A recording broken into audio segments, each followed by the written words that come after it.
have mercy when we call on you.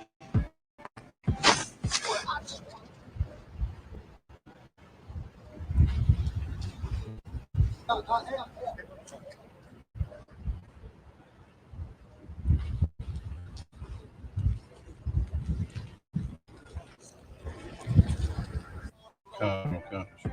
But I just want to fall That's all you say you. so About 5 minutes. waiting and to play with. I raise my children up to say the same shit. Dear Lord, I hope you hear my prayers, because we really, really need you down here. From all the pain that we going through, we know that you're real, so can you fall through? Father, have mercy when we call on you. But I just want to fall on you, to show the devils you waiting and to play with. I raise my children up to say the same shit.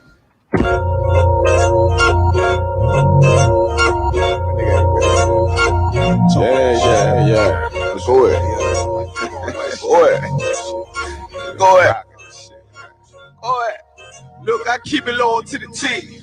UBK play for Kings. Ain't shit sweet, got soldiers on deck, and my youngin' did a sweet. That's a whole nother way. Tell him get the fuck off the beach. I'm in the field with the cleats. He ain't one of us here preach. Nigga, come through all black gully jack, man. All them niggas gon' retreat. Come through all black gully jack, man. All them niggas gon' retreat. I'm in the field with the cleats. He ain't one of us here preach. Come through all black gully jack, man. All them niggas gon' retreat. Man. This shit is too easy. I'm on go, but they don't believe me. You know I'm winning with the team. Screaming Vinny, Vinny, Vinny, V's. Hear them devils screaming out bloody murder. I'm about to close the curtain. Mama grind, bitch, and working. Sorry, all them lies, it ain't working. Them niggas weak, cause they be churching. I'm a West nigga, that's for certain. If he cross the line, I'm gonna back up and I'ma hit his ass with his virus. And I come through 300 strong, 144 Leonidas. All my niggas, we eat. I'm in this bitch with the itis. Say, all y'all do the sweet. Tell y'all to do the sweet. The nigga made the wrong move, he make his ass out the league. He ain't one of us hit the league. He ain't one of us here preach. Come through all black gully jack, man. All them niggas go retreat. I keep it loyal to the team.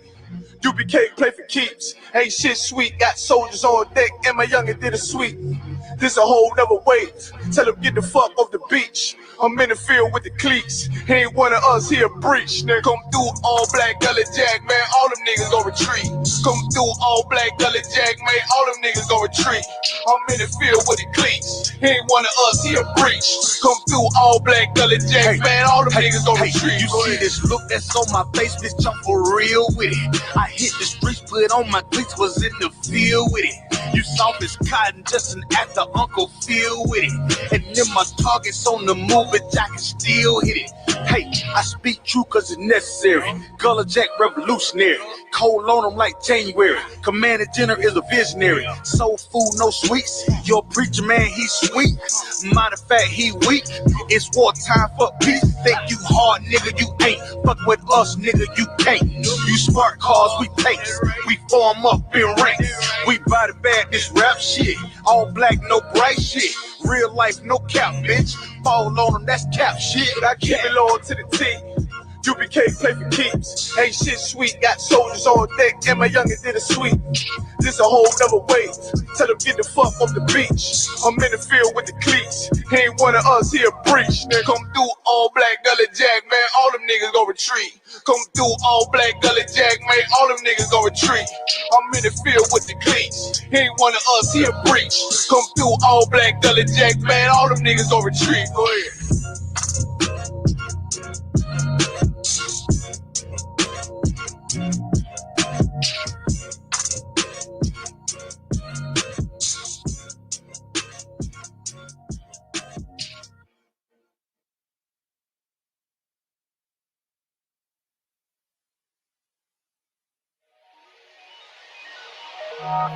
Yeah. Mic check 1, 2, you hear me? 144 back again.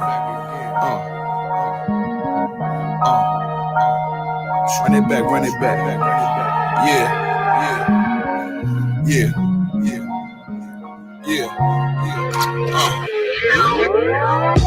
It's time to leave the enemy desolate. I'm heaven sent. These niggas just on some extra shit, and I ain't impressed with it. Could you kick that bullshit to the left of me? Hey, look, you can't deny this excellence. I use this mic like weaponry, and I've been seeking more clarity. Right now, I'm ready as I'll ever be, rugged as I ever been. The devil knocking at my door, I'ma let him in. Cause I'm a worthy adversary. Pour them liqueur laced with rosemary. It's time to grind, ain't no time to tarry. Take one of mine, get your soul carried. I got them worry, plus these niggas full of estrogen. They fickle, they false. Got a big ball, so end up in the real issue. Fuck with my brethren, I deal with you. Yeah, look, it's getting real official. Seeing how them bitches can cross you, and how they still twist you. It'll hit you, they peel a tissue. Them others weak, my brother's been sent to the deep. So tell me, how can I turn the other cheek while this wicked world trying to smother me? Something gotta shake, I'm gonna cry it out. Time to gird up my loins and ride out. In my soul, I feel devastation. In my eyes, I see desolation. On my door, death is waiting. But I don't wanna see no more desolation. I said I don't wanna see no more. Hey, in my soul I feel devastation. In my eyes I see desolation. Out my door, death is waiting. But I don't wanna see no more desolation. But I don't wanna see no more. Beat the cops, beat the ops, beat the motherfucking eyes. I'm the one. Why you think that I've been rolling with a Kai? Your little arms is too short to hot box with guys. French is long, team strong with them. A gun, die would die. Tired of these fake snakes, crooked Nates who oppress Jake. No pressure makes diamonds I won't break on this crooked landscape. We gon' make some shake, so I ain't got time to argue with you fucking reprobates. While these crackers getting richer when we raise the crime rate, and they hunt my people like gorillas and some primates. So we in these streets trying to raise a brother's mind state in every concrete jungle, from Cali to the tri-state. I buried brothers over beef that they couldn't squash. Blood in the streets, brains out like galosh. I trust the cracker when I mix that squash. You listening to real niggas, dog, who can't be bought. Whoa. Why you think I go so hard? Cause this world's fucked up, nigga, I've been scarred. PTSD, brothers can't drop their guard. Every day some bullshit, you gotta weave and bob. It's no facade, so every day I'm on my job. It's time to send these devils to the land of Nod. Cause when I lost my religion, that's when I found God. So when I lost my religion, nigga, I found God. In my soul, I feel devastation. In my eyes, I see desolation. On my door, death is waiting. But I don't want to see no more desolation. I said, I don't.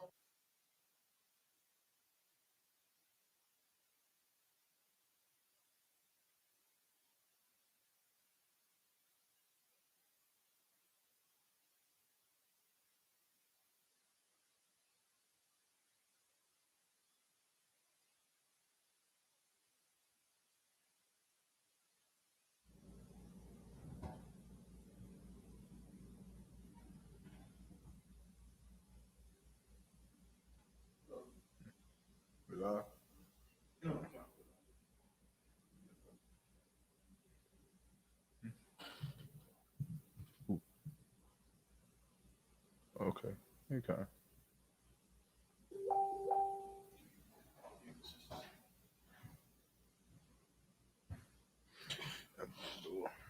Desolation.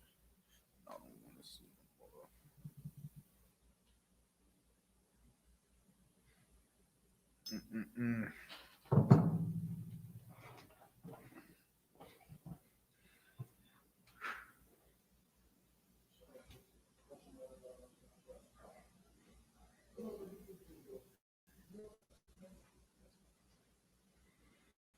All right.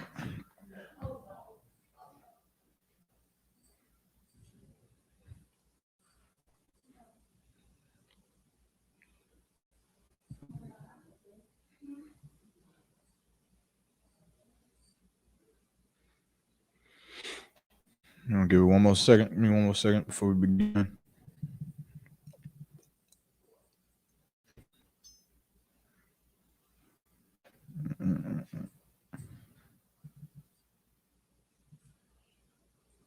That's synopsis.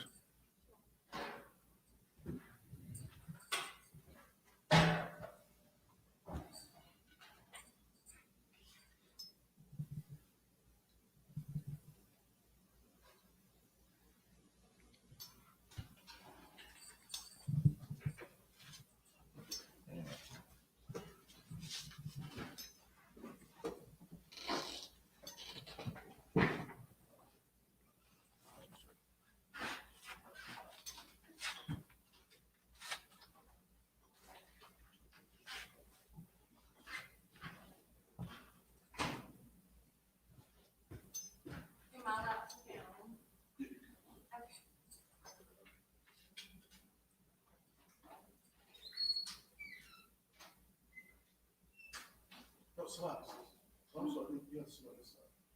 Yeah. No, you can just this house for the sisters. This house. Oh, I'm sorry. Okay. Noted. Thank you.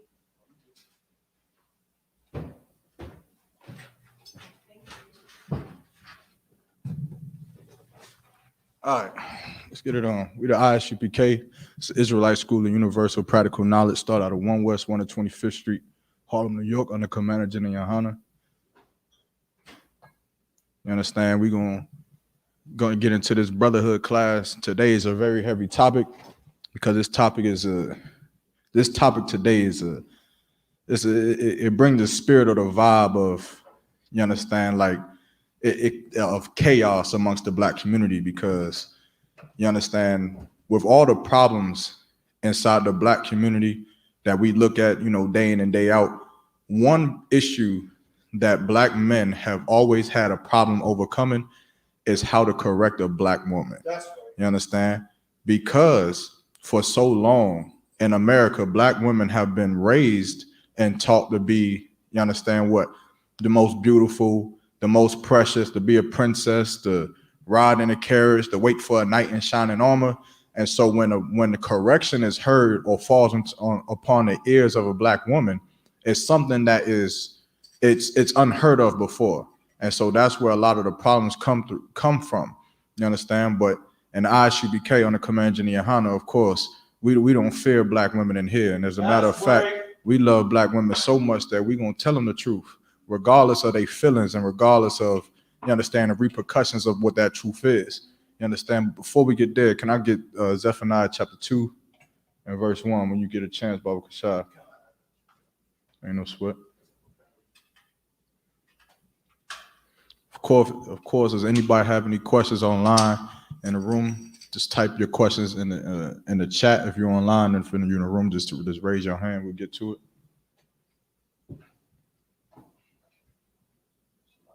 No sweat.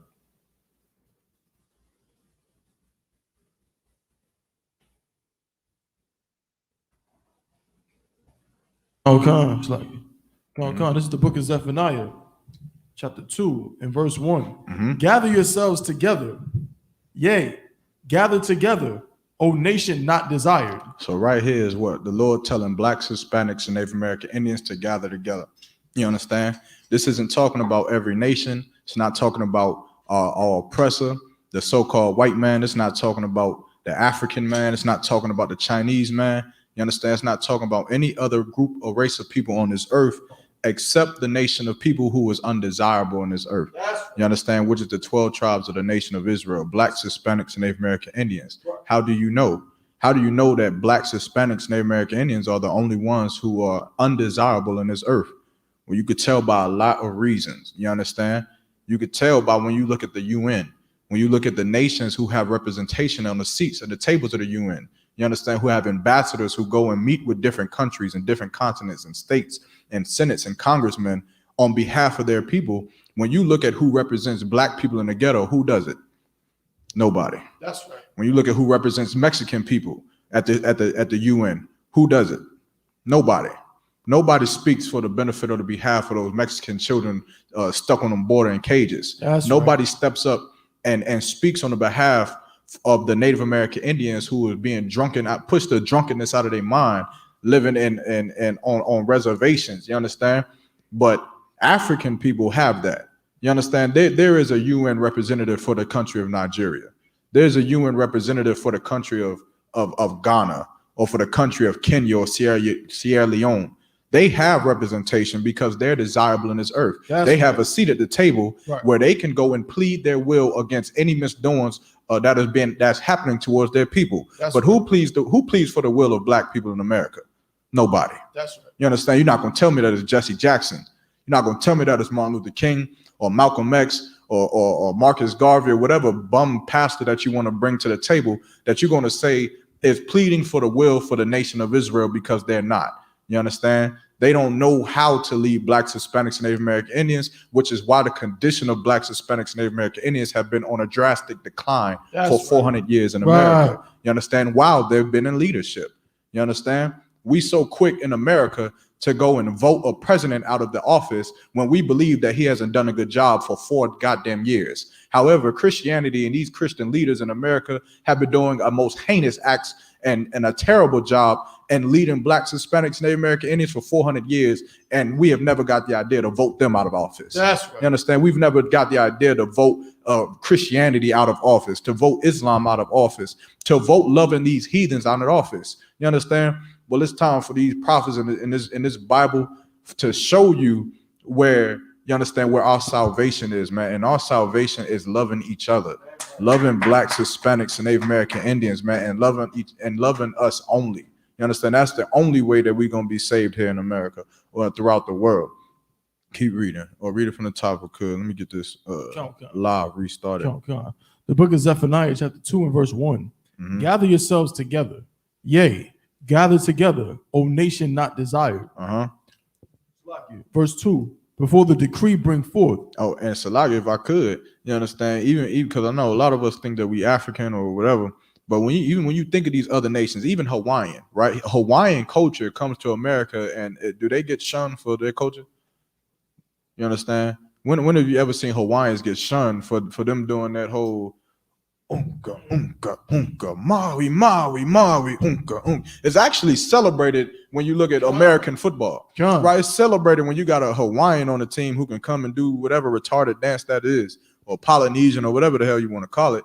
You understand it? It's celebrated. When you look at African culture come to America, is it shunned? No, because they have parades for African culture. You understand? They have Bembe festivals for African culture. They have all kinds of stores and clothing and daishiki wear and dresses for women that celebrates and pushes up African culture. You understand? So Africans are not undesirable here in America. When you look at Chinese, it's Chinese culture undesirable in America.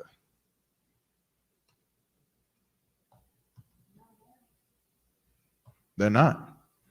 They're not undesirable in America. How do you know? Because every ghetto that you go to, you see a Chinese store on every block. Every hood you go to, you see a Chinese store. You understand? Every movie you see Chinese representation. You see their culture not shunning them. You understand? You see when Asians start to get what they call it, hate crimes. Right. You see when a couple of Asians get beat up or killed or whatever happened to them Asians, you see that America goes to defend them quickly. You see that America goes to their back quickly by passing a bill, the Asian hate bill, to make sure that any person who unrightfully assaults an Asian man or woman, that they go to prison for double the time that they would have before. You understand? That goes to show you how undesirable blacks, Hispanics, and Native American Indians are in this country, because they have never passed a bill like that for us. You understand? Ever. And they won't. You understand? Hold on, give me 1 second. Read it again from the top. Okay, the book of Zephaniah, chapter 2 and verse 1. Gather yourselves together. Yea, gather together, O nation not desired. Mm-hmm. Verse 2. Before the decree bring forth, before the day pass as the chaff, mm-hmm. before the fierce anger of the Lord come upon you. Keep going. Before the day of the Lord's anger come upon you, all ye meek of the earth, which have wrought his judgment. Seek righteousness. Seek what? Seek righteousness. Seek righteousness, man. You understand? Black people love to come together and speak about gathering resources and gathering brothers and getting strong black men and getting strong black women to come together to do what? To do all kinds of great ideas, to do all kinds of great things that are dreams that'll never happen. You understand? Why would it never happen? Why will the neighborhoods that black people love to speak of, where it's just black owned and black and black people live there, and it's just a black city and all this black schools and black buses, why will it never happen? Why will that dream never come to fruition? Why will it never sustain itself? You understand? Remember, the Lord is telling black people to come together. And some black people got the idea that we should come together and we should have black buses. We should have black schools and black restaurants and black banks and such things like that. But why will it never sustain itself? What's the problem with it? Think of all the blackity black movements you've ever seen, think of all the blackity black meetings you've ever heard of or went to or espoused on or whatever. Just think about it. Why will it never work? Yeah, go ahead, sis. Let me see. Y'all want me to get on this clubhouse, man. He trying to. Hold on. Let me get on this, man. Give me 1 second before you ask that. Let me see if I can get this.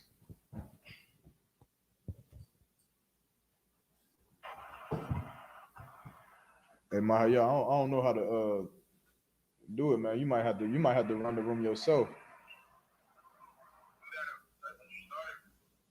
Uh-huh.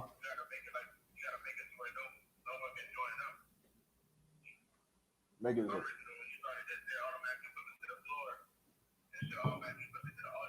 Hold on. Let me end it then.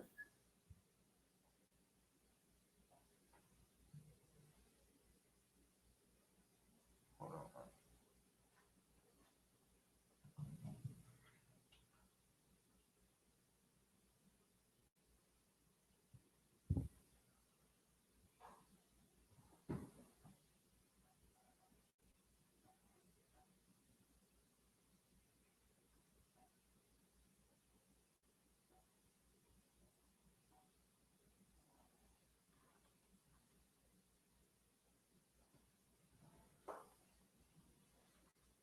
All right. Yeah, I got it cooked about it. No, I'm too hot. All right. We're gonna try this clubhouse thing. If it get out of hand, then we're gonna have to shut that down. But we're gonna try it. Salaki says, go ahead. All right, so to me, I think it's just basic knowledge that no one person or no group of people can control like the collective of Black people, right? So my question is it not even considered that everyone plays their part? The people who are going to sign up or who are going to understand exactly what the mission is, what page we're on, all that good stuff. So is it never considered that the fact that we just automatically put energy in the fact that there are people who are not going to agree, or that we're even talking about the people who are not going to get on board, versus figuring out how we can mobilize, providing like you guys do. I see y'all everywhere. You know what I mean? I see us everywhere. So it's like, okay, so if all the attention was brought on that, just providing a way for us, a vehicle for us to be like, okay, let's all combine, let's all uh, let's all create a way or a mecca or a whatever for us to even get the assignment. Some of us don't even know the assignment. You know what I mean? But I feel like a lot of energy with Black people is for us to always harp on the negative things or the fact that people are not going to always agree. Like, okay, cool. Go ahead, sis. Say what you gotta say. Like those people who are not even going to be a part of it, or those people who have to play their parts as the weak ones, the ones that I consider weak, because you are always trying to contribute to that construct that wasn't even made for us. You know what I mean? So those people, let them do what they do. And I've heard a lot of things that you guys said to where it feels like that's what you do in some aspects, but when it comes to us assimilating us, Black owned and circulating the Black dollar, like us as Americans creating our own construct, I feel like the energy is put more towards the negative shit. And I don't feel like, I feel like once we stop doing that, then we can grow where it's fertile ground. Okay.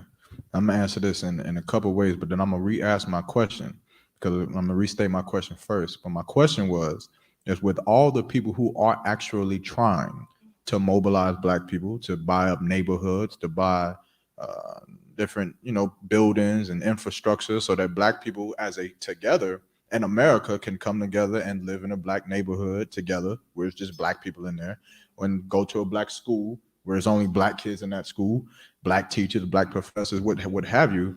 Why? My question is why will it not sustain itself? Meaning, if it was done, meaning it's not done yet. I don't think that there's a Black neighborhood like you got Beverly Hills where only Black people live there. I don't think that it's done. Not talking about the ghettos, of course, because the ghettos, of course, are not built by Black people. They're built by oppressor. But I'm talking about like another Black Wall Street. Why? And that's a great example that you just said. But why will it not sustain itself? Stop on. Salakia, there are upper class Black neighborhoods in America, but like you said, they're not self-sustaining. Those upper class Black neighborhoods are still spend their money at Gucci, Prada, so on and so forth. But But to answer your question of why it won't sustain itself, which I think kind of goes to what the sister's saying, it can't sustain itself because it's really the true answer is not of the Lord. Mm-hmm. It's not of the Most High. The Most High is going to make the decisions on what's right and what's wrong. Mm-hmm. But if it's just a blackety black neighborhood and it's all about the black dollar, well, then is homosexuality going to be lawful in this community? Is it? What about what are going to be the rules in terms of can you charge interest to other black people in this neighborhood? You know what I'm saying? What about lesbianism? And so what rules are going to be there in this place? Eventually somebody's going to be like, well, I can't be here because they say that we're supposed to use these type of cars, but I like Volkswagen, so I can't be here. Mm-hmm. There's going to be some kind of disagreement that's ultimately either going to lead to people just leaving, or it's going to lead to the same kind of violent, hatred with one another that we have in the ghettos like Chicago mm-hmm. or Harlem or wherever you go. Eventually, because it's not of the Lord, we're going to end up hating each other. So right. You have a black school full of black kids. You're going to have a school full of Crips and Bloods. Right. It's going to be graffiti all over the walls. They're going to mistreat the teachers. It's going to happen because you've seen it happen in that way. And of course, we don't have a law that is going to conduct them. But here's the true answer to my question. The reason why it won't sustain itself is because black people hate each other. You hate each other. You don't understand to even say that you love black people is a lie. You don't know how to love black people because you don't even understand what love is according to the thing that created you. You don't know it. You understand? How many years have we been telling ourselves this heinous lie that we loved each other? How many years have we done it? How many years did they stand on Black Wall Street and say that they love black people? For years, right? How do you know that they don't love black people? How do you know? How do you know Rosewood did not love black people? They didn't know how to love black people, but how do you know?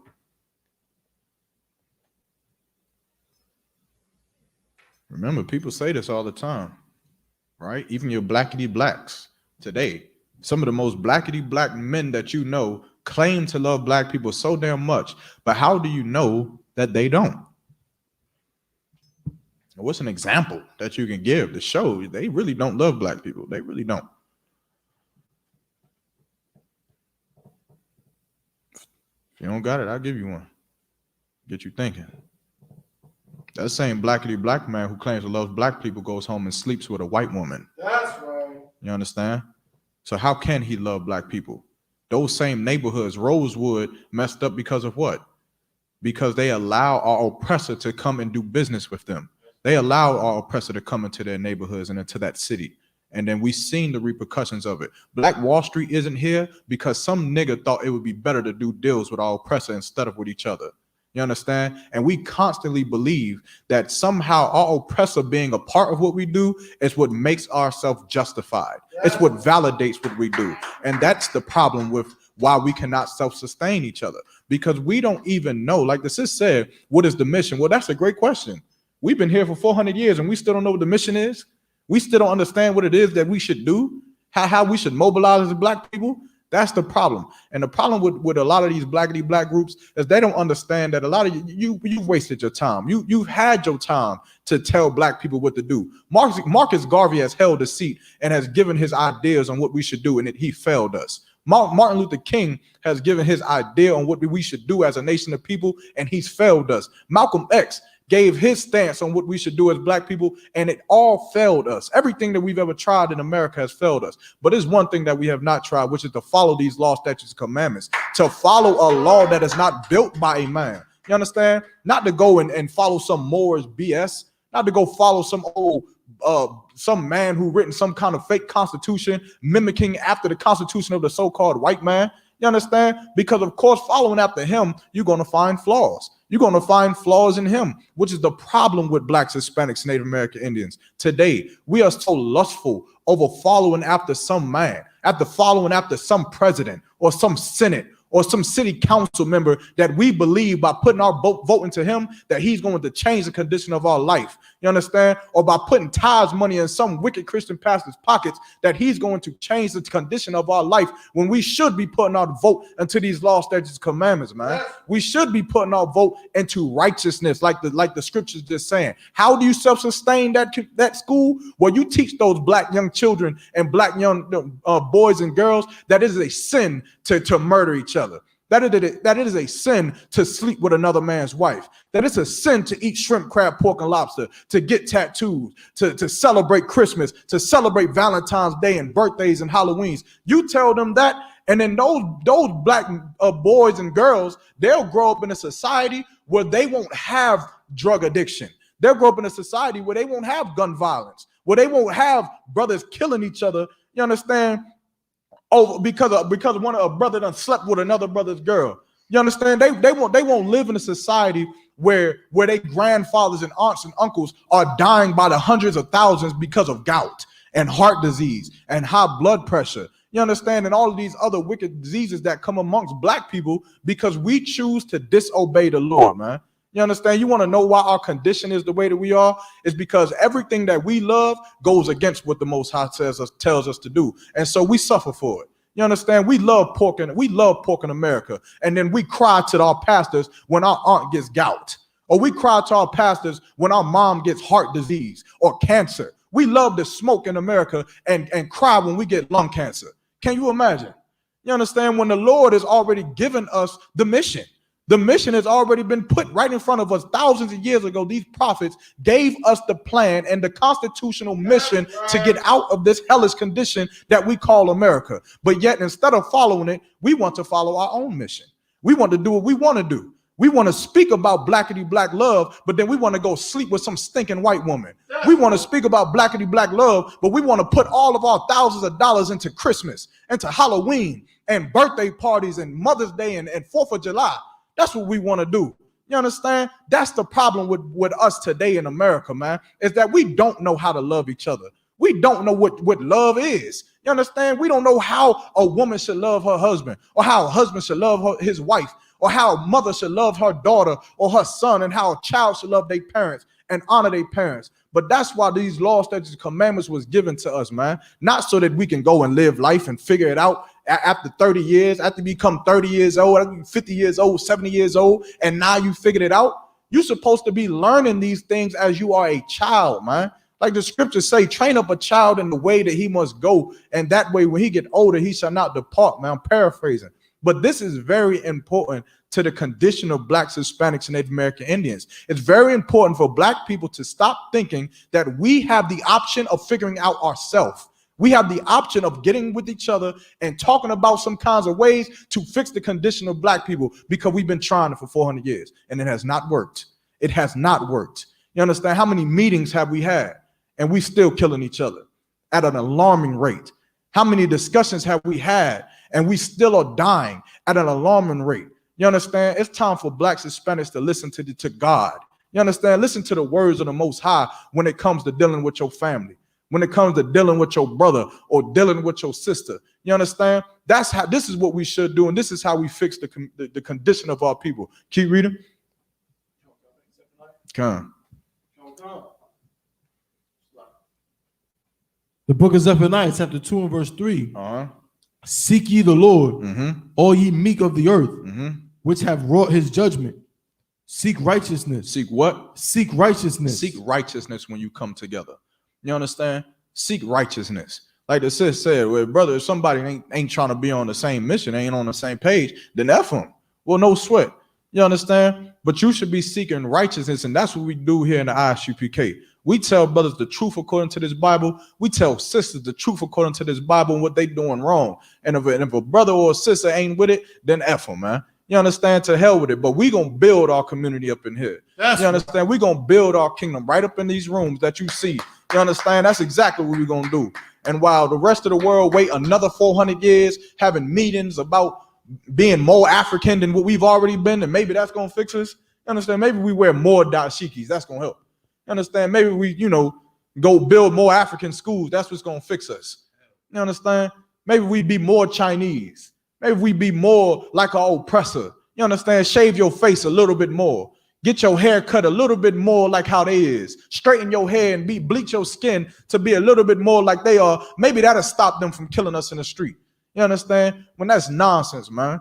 You understand? That's nonsense. We should seek righteousness. Seek the men of the Lord who will protect you in this earth as a woman. You understand? That's what you should be. That's what you should be seeking. Not that brother who flashing around. You understand? What's the car you like? The Porsche. Nah, Porsche Panamera. The Porsche Panamera, the drug dealer in the Porsche Panamera with all the diamonds on his neck. You understand? Who flaunting his money? That's not what you should be looking for. The Lord said you should be looking for what? Or searching for what? Salakia, seek righteousness. Seek righteousness, man. Seek righteousness. Seek that brother who gonna uphold that law, man. Who gonna teach you what to do and what not to do. Teach you what to eat and what not to eat. You understand how to be and how not to be, man. Seek righteousness. Otherwise, you're going to find yourself in the same condition you've been. You understand that? You're going to find yourself in the same condition you've been in. How many relationships have you known that have just failed? Countless. Countless. How many of those relationships ever said that they followed the law, statutes, and commandments, that sex was marriage? You understand? Till death do us part, can we never separate from each other? How many marriages have you ever said that? And I don't mean the Christian nonsense that they say at the wedding vows. You understand? With that holy matrimony. I'm not talking about that. But I'm talking about by following the laws of God. How many of those relationships were like that? None. They weren't. You understand? Because, of course, a marriage that is blessed by the Lord and is followed by the wisdom of this truth is a marriage that'll never end. You understand? It'll last forever. You understand? Like Christ said, his new kingdom that comes after this one is going to last forever, man, because we are going to do what the Lord said to do. You understand? And that's it. Since you had your hand raised. I did. Go ahead. So just for my lack of knowledge, I'm trying to understand. How do you differentiate this and Africans? Like if that's the stories, if that's where we all originated. You got the Zonovan, Babylon. I no sweat. I didn't mean to cut you out. I just want him to get the book for me real quick. You go ahead and finish what you're saying. That's all, because I like the separation between Africans. I get the culture, like American culture, Black American culture is completely different than African culture, and that's where we're finding ourselves gravitating. The majority gravitating themselves more towards. Gotcha. So the separation is where I want to understand, like how. I mean, we're Black people, we're melanated people. We came from the source. Everything came from the source. Mm-hmm. And I'm not talking about the Most High. I am talking about the Most High, but I'm saying when we started splitting off culturally, like how is Isupk, how are the Israelites separating from Africans? And excuse my terminology, but I'm just saying that's how I understood it. No sweat, sis. I'm gonna get you the book in 1 second, right? Of course, it is a great misconception that Black people in America are what you would call your so-called Africans, because of course, when we came over here from slavery, we were brought over here from the west coast of Africa. And so it was easy for our oppressor to tell us that we're those Africans. However, that is a lie. It is not who we are. You understand? We were never Africans. Then I could give you common sense as to how I could prove that. By saying when we came over here, 70% of the slave trade in America landed in the ports of Charleston, South Carolina. On those slave ports and those slave charts, if you look at those old photos, when they had us up there on them auctioning blocks, why did they never put Africans for sale? Why did they always put Negroes for sale or niggas for sale? You understand? You never see Africans. It would have been very easy for them to just keep calling us Africans. If that was the case, 400 years later in America, they would have still just called us African. You understand? If they tormented Chinese people, I'll use the Holocaust for example. The Germans, the Nazi Germans, and the Holocaust in Germany, when they were tormenting those so-called Jewish man, did they say we're searching for niggas? What did they say? We're searching for Jews. We're searching for the Jewish man, right? They didn't change the name. Why would America change our name if we're Africans? If they're coming to get Africans, they're going to Africa to grab Africans. Why would we get here and they say these are Negroes for sale? Negroes from Africa. Also, if we were Africans, then why is it that Africans in Africa to this day have never came to fight for their family back? Where is the records of the wars that happened on the coast of Ghana? Where's the records of the battles that happened in the prisons that were being built in the coast of Ghana and the west coast of Africa? Where are the records of the battles? You're gonna have to dumb me down and explain to me how a group of people that are not melanated like the rest of the people on this goddamn continent show up on a ship over a 6-month voyage, tired, hunger-stricken, seasick, plagued with disease and illness, just hurting, have enough time and resources to get off of a ship, land on a coast of a continent that we live on every day. This is all land. Build massive slave castles, bigger than some of the prisons that we have in America, and start just going in the woods and just taking people. And not one tribe of fathers ever said, well, let me go fight for my child. Let me go take this spear and throw it at this. And this would be the war of the Atlantic slave trade, the battle of the coast of Ghana, the war of Africans versus white people on the coast of the west coast of Africa. Where's the war at? They just woke up and said, Kunta Kinte gone. Fuck that nigga. It's like we're just gonna go about our business and move eastward. You understand? Like to hell with him.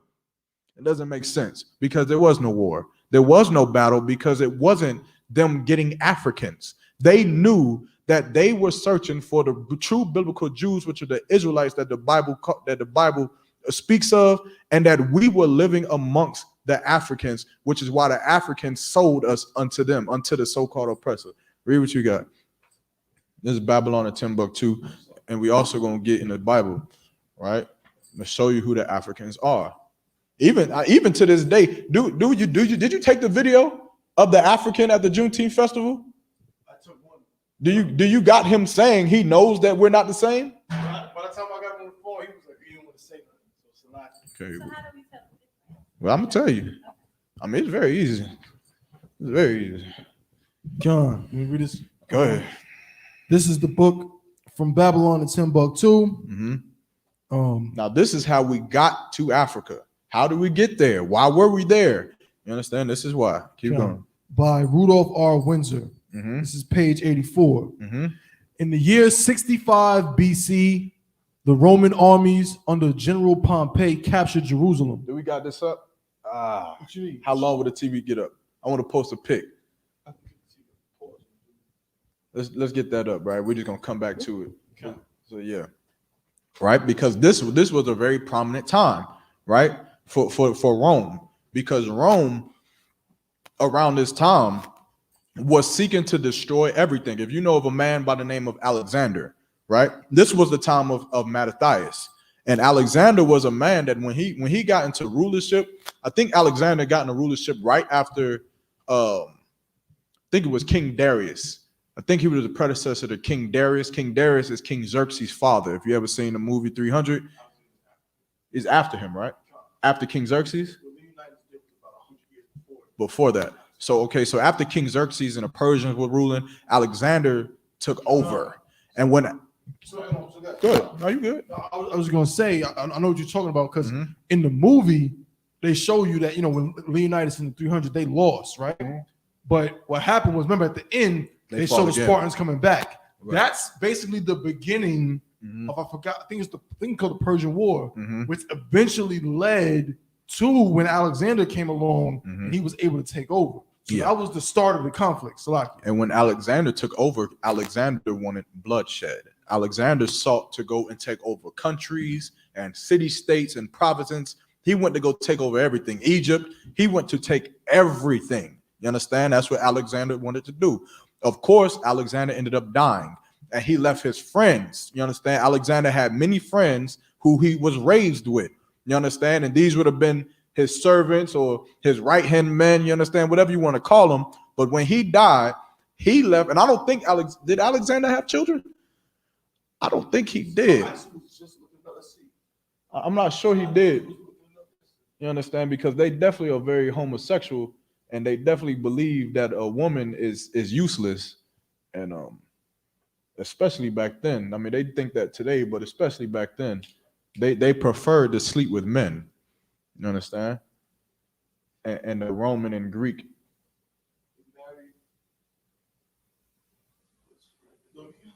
He had a close relationship with his friend. Yeah, they was having sex with each other. See, Alexander's sexuality is the subject of speculation. Yeah, so he was a homosexual. It says based on Alexander, the king was quite excessively keen on boys. Am I lying? Say read it again. They think I'm just up. I don't know what I'm talking about. I don't know what I'm talking about. So, like, if I could, which I won't, share the screen with them so they can see this. So you talk about it. So, I think Victor Wooten just said you can't.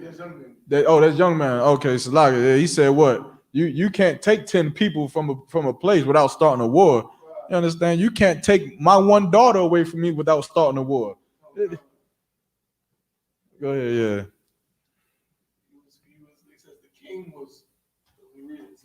For those who looking on the social media, you understand? We'll just read it for you. You can of course go look this up on your Google phones and whatever yourself. I think it's a known fact that Alexander was a very adamant homosexual. Right. Romans in general were very adamant. They believed that sexual pleasures came from a man, and that the only reason for a woman was to procreate, which is why they had to create laws trying to force men to get a wife. They had to make laws to tell these men in Rome to have sex with a woman so that we wouldn't die off as a nation of people. Of course, having sex with a woman was just undesirable. It was not pleasurable but with them. They would do what they had to do with a woman, and then they would go to the party and have sex with all the men that they could. You understand? Go ahead. Here we go. Green argues that there's little evidence in ancient sources that Alexander had much carnal interest in women. He did not produce an heir until the very end of his life. At the very end, he like, man, I gotta get something. Right. You understand? He was putting it off. Right. He was putting it off to the very end. He's like, I'm not gonna have sex with a woman until I'm 80. Right. I'm not doing it. But nevertheless. Hey, Salaga, so you want to say something? I don't know if you're doing that.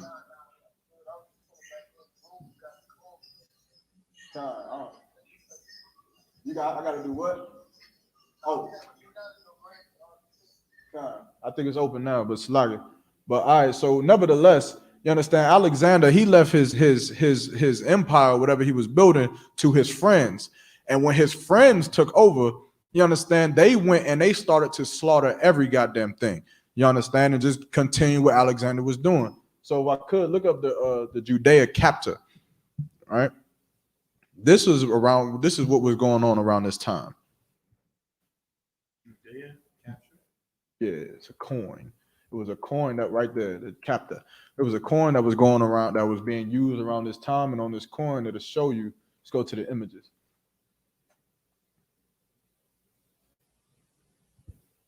Or go back to the where it tell you what it is, and then go to the images.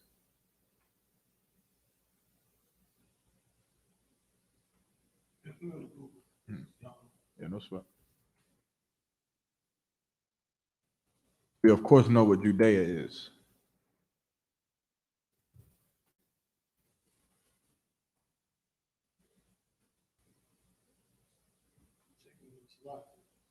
No sweat.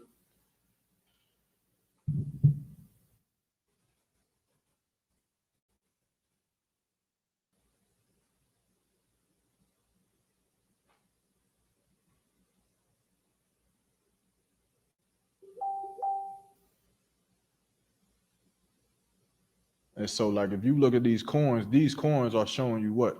It's showing the capture of Judea, or the Jews, right? So this is where they started to take over Jerusalem. And these were the coins that were produced from that time period. You understand what they call it, the Judea captor and the Jewish war, right? So this is what they would do. They were putting us into bondage around this time, right? So with that being said, go back to Babylon and Timbuktu. Oh, you want to show it on the screen? Yeah, go ahead. No sweat.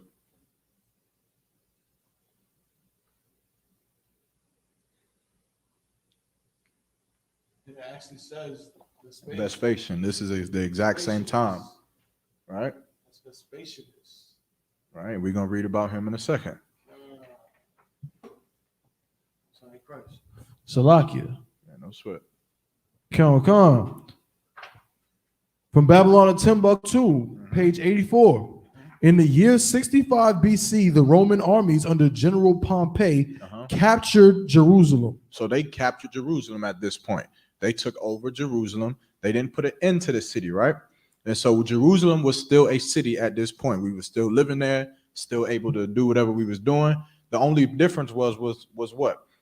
That we had to start following after the rulers of Rome. You understand? We had to start submitting ourselves unto the rulership of Rome, meaning we had to start following their holidays. We had to start changing our names from Jewish, for lack of a better term, from Jewish names to having Roman names. You understand? Which is why we would have names like Paul. You understand? Or what's another one? Titus. You understand? Or what's the other brother? Mattathias and the Greeks, Rome, and who else? What's the other brother who's the Cornelius? Right. We had names like this because we were being captured and overrun by the Romans, and it was illegal at that time to be a Jew. It was illegal to say, no, my name is Tabawan, or my name is Yaramak, or my name is Mahayaman. It was illegal. You would die if you did it. And so a lot of us decided to just worship and follow after the Romans. A lot of us decided to change our names, stop celebrating Hanukkah and all the holy days of our fathers, and just start to worship whatever religions that they had in Rome. You understand? Except for some brothers like Mattathias, which if you go back and read, you understand, he got so angry at a brother who came to the Roman officer and was basically about to put a sacrifice on the altar so much that he killed him and killed the officer. You understand? And then ran to the wilderness and went to war with them stinking Romans, man. You understand? Which is why it's so disgusting why our people choose to love our oppressor when our ancestors for thousands of years have shown continuously that all we've ever had to do with them is fight against them, man. That's it. We've never had a time period where our oppressor and us have lived together in unison. It's never been a time period where we live together as one, even in the womb of Isaac and Rebecca, where we at war with each other. You understand? And for our oppressor, their mindset is that if we don't fall up under their command, then they gonna murder us. You understand? And that's all it is. And it's the same way in America today. So go back to where you was at. In the year 65 BC, the Roman armies under General Pompey captured Jerusalem. In 70 AD. So now that was 65 years before Christ. This is 70 years after the death of Christ. Keep going. After the Romans put him to death because, of course, they hate niggas and they hate any man who speaks against the government of their ruler. You understand? Of the rulership, which is the Roman, which was their democracy at the time. Keep going. In 70 AD, General Vespasian. General who? General Vespasian. What's this coin? Vespasianus. This is General Vespasian, the same person. You understand? You're going to have to start doing a little research. You understand? If you want to be a priest, you're going to have to do a little bit more than go put on fringes on your t-shirt. Right, that's right. And think that you're doing something. You understand? The brothers in this school are studied masters at this history, right, man, of our people. But this is who we are. This is who that man is. General Vespasian, keep going. Vespasian and his son Titus. Keep going. Put an end to the Jewish state. And Titus is a brother in the Bible, not this Titus. You understand? But they have the same name because Vespasian and his forefathers and the people who took over Jerusalem made us to have those names. So now we had to have the same name as our oppressor, just like where? Go ahead.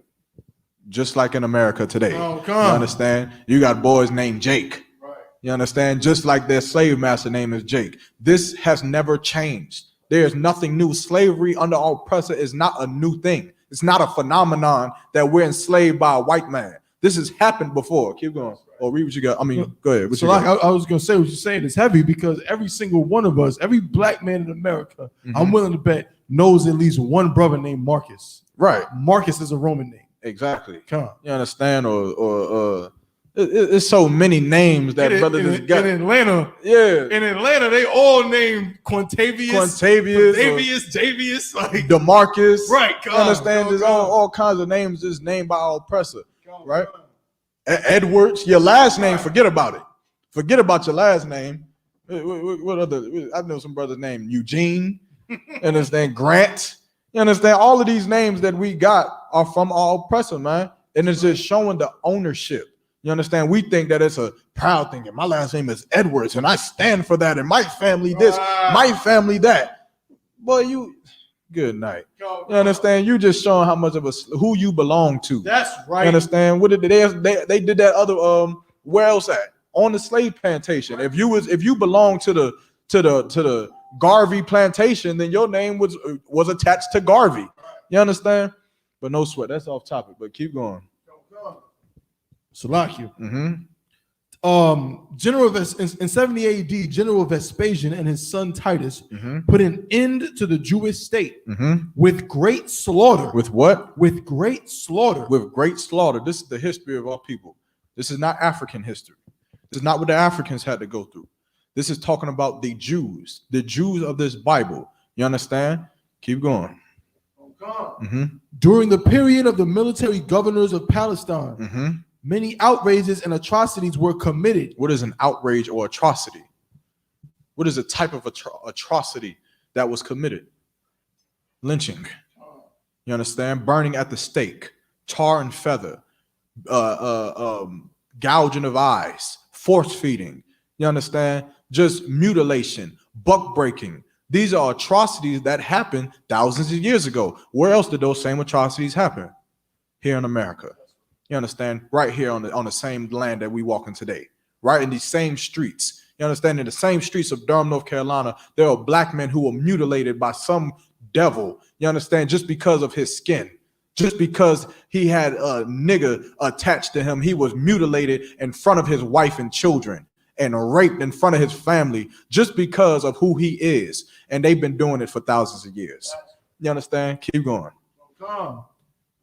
Many outrages and atrocities were committed against the residue of the people. During the period, like George Floyd, Trayvon Martin, Eric Garner, you understand? Fidel Castile, Ahmaud Arbery, you understand? All of Sandra Bland, all of these are atrocities to black people, but somehow we feel like it's a shocker, as if this hasn't happened before. Keep going. Salakia, many outrages and atrocities were committed against the residue of the people. During the period from Pompey to Julius, it has been estimated that over 1 million Jews fled into Africa. 1 million Jews fled into Africa. Now I'm going to go back to the sis with a question. These Jews were running away from persecution. They were running because they did not want to die. They did not have the military might that Rome had, so they could not fight back. Some did. If you look in the book of the Second Maccabees, you will see a lot of battles where men and women, you understand, there's a book in this Bible where a woman had 7 sons, you understand, and the Romans tried to force her to eat pork, you understand, and they told her and her sons that if they did not eat pork, that they would die.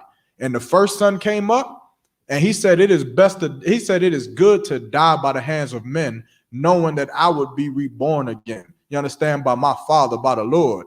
And they gouged his eyes out. You understand? Ripped his tongue out, burned those brothers in cauldrons and fried them in pots like they was fried chicken. You understand? And just killed all 7 of them and then killed her. You understand? That's our ancestors. So why would those Jews run to Africa?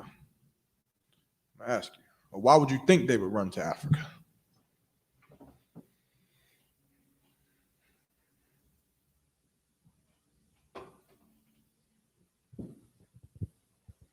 If you don't know, there's no sweat. Yes, there's no sweat. Nope. There were other places not conquered. So there were other places that were not conquered at the time. A lot of places that wasn't conquered. He didn't conquer everything.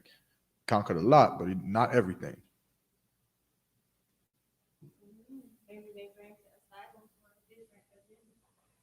But why would they run to Africa? If I'm not mistaken, Alexander conquered Egypt. He went and killed them Egyptians, so they were in Africa. Cleopatra was a Macedonian, right? So she was a descendant of Alexander. She was a white woman, right? Yeah. So they went and conquered Egypt. They went down there and tore that ass up. That's what they did. Salakia for my language. But so they were there. Why did we run there? No sweat. That's a great answer. Dabawan? We ran to Africa, if I may, sir. We ran to Africa for the same reason that, again, I hate to use this example. I'll just use it so people know, right? If I commit a crime and I'm trying to hide, the last thing I want to do is look like a criminal. So I'm gonna get away from the situation, and I'm gonna take off my hoodie, and I'm just gonna walk regular. Right. I'm gonna just walk like a regular person, like Go get a donut or something. Right, go get a donut. Yep. I'm gonna act like the most normal. So we went to the place where we could blend in, right, amongst other dark-skinned people. Right. We went to Africa because we could blend in with the Africans, right, because they were melanated.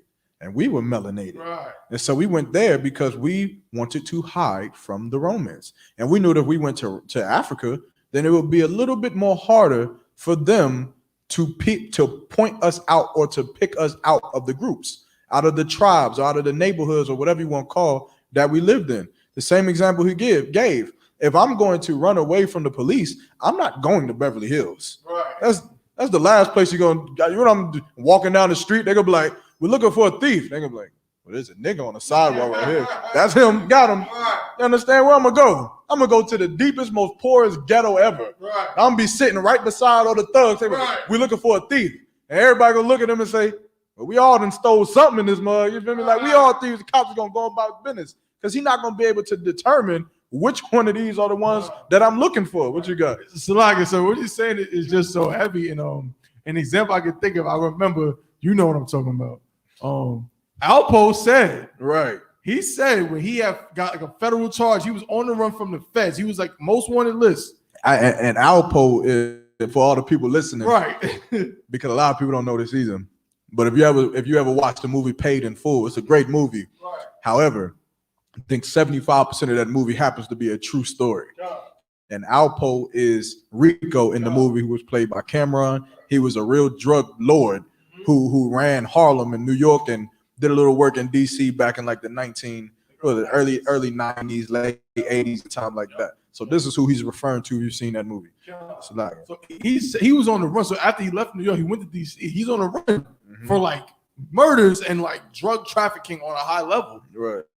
He said, he was like, yo, like I was blocks away from the building in Southwest DC. They didn't know. It's like, because I was hanging out on the block. They didn't see a bunch of niggas. They don't know who I am. Right. You know what I mean? So it's like I was able to blend in. Right. So that concept of blending in amongst people that either look like you or where it just confuses whoever's looking for you. Right. We've been doing that forever. That's a long concept, and that's been in the back of niggas' minds. Like, let me go to these other little African mugs right here. You understand, and blend in with them. Even though we didn't always have a good rapport with Hamites, we didn't always love the Africans. At some point, we were at war with them. At a lot of points, we were at war with them. If I'm not mistaken, David and Goliath, with them Palestinians, in the Christian church, we love the story of David and Goliath. David killed Goliath with the sling. Okay, so why you got a dashiki on? You understand? Because them Palestinians were straight Africans. You wonder why he was so damn tall? But look at Manute Bol. You understand? Look at what's another one? Bol. Look at Matumbo. If you go to Africa, they got towns called the Land of Giants. They literally have that in Africa. I went to school with a brother. I forgot his name. I mean, he was an African, but he used to play in Africa for a team called something of Giants, and it was nothing but tall, unathletic, uncoordinated Africans who were like 7 feet and up, and that's who Goliath was, and that's who David had to kill with a damn rock and sling. But we were never the Africans, and we would be at war with them a lot. You understand? But we ran into Africa fleeing from persecution because, of course, we had the same skin complexion. You understand? We could kind of look like them and blend in. Keep going. Mm-hmm.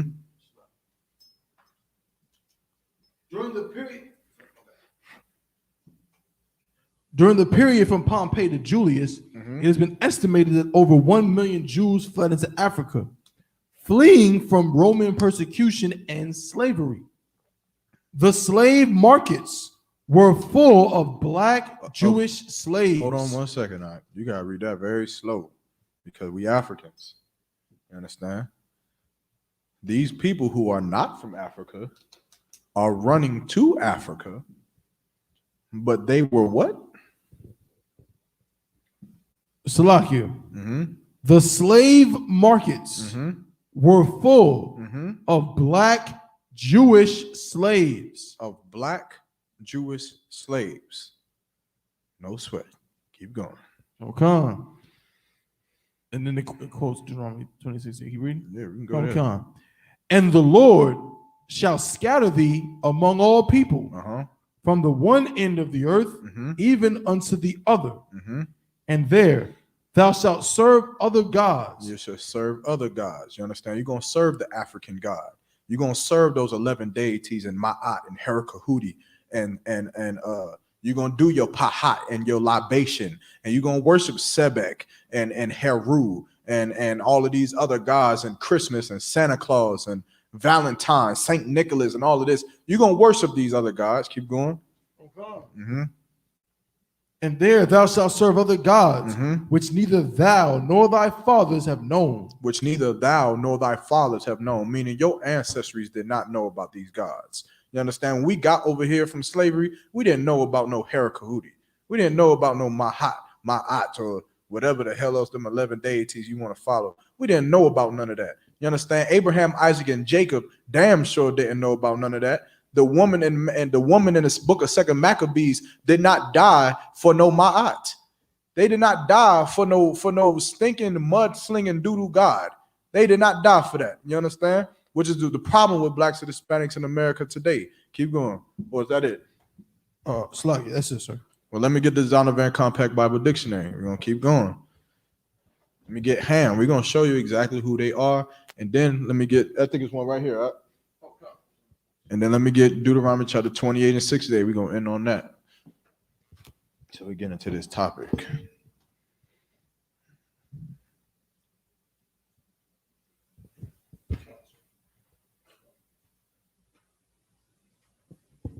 This is the entry for Ham in the Zondervan Compact Bible Dictionary.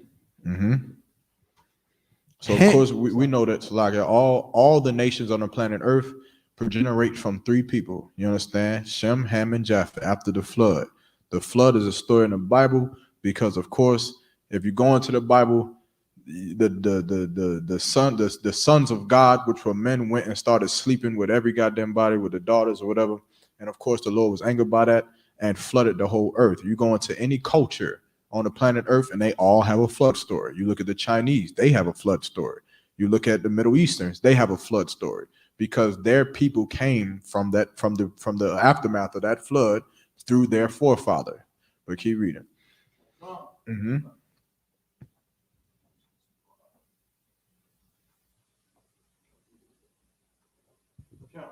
This is the entry for Ham in the Zondervan Compact Bible Dictionary. Ham, the youngest son of Noah, born probably about 96 years before the flood. So Ham is one of the three sons. There were 8 people that lived through the flood. You had Noah, Shem, Ham, and Japheth. That's 4. You had Noah and his wife, Shem and his wife, Japheth and his wife, and Ham and his wife. Those are the 8 people that lived through the flood. Keep going. Come. And one of 8 persons to live through the flood. He became the progenitor of the dark races. So from there, you would say, okay, so that's all of us, right? Keep going. Not the Negroes. When you look in the Charleston slave auction ports, when you look in them what you call them, the auctioning blocks, the signs up there said what? Negroes. You understand? They didn't say black. They didn't say African. They didn't put African American. They put Negroes. So Ham became the progenitor of who? He became the progenitor of the dark races, not the Negroes. Not the Negroes. Keep going. But the Egyptians. But the who? Egyptians. So the Egyptians, which is in northern Africa. Keep going. Ethiopians. The Ethiopians. Keep going. Libyans. The Libyans. Keep going. And Canaanites. And the Canaanites. You understand? He became the progenitor of who? Who was he the progenitor of?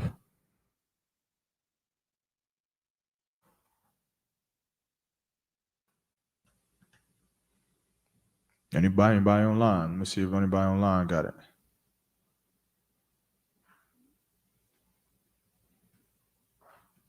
Matter of fact, give me the slave auctioning blocks on Google. Yep.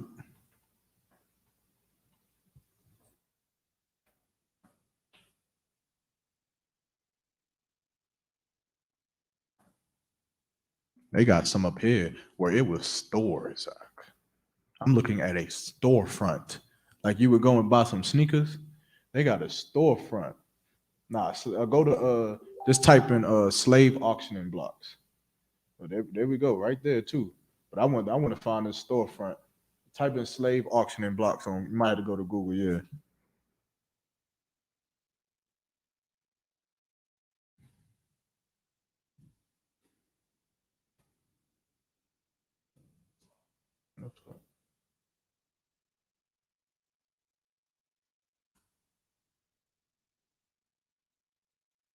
Images, and then scroll down a little bit. Should be on the bottom right. Just keep going. Keep going.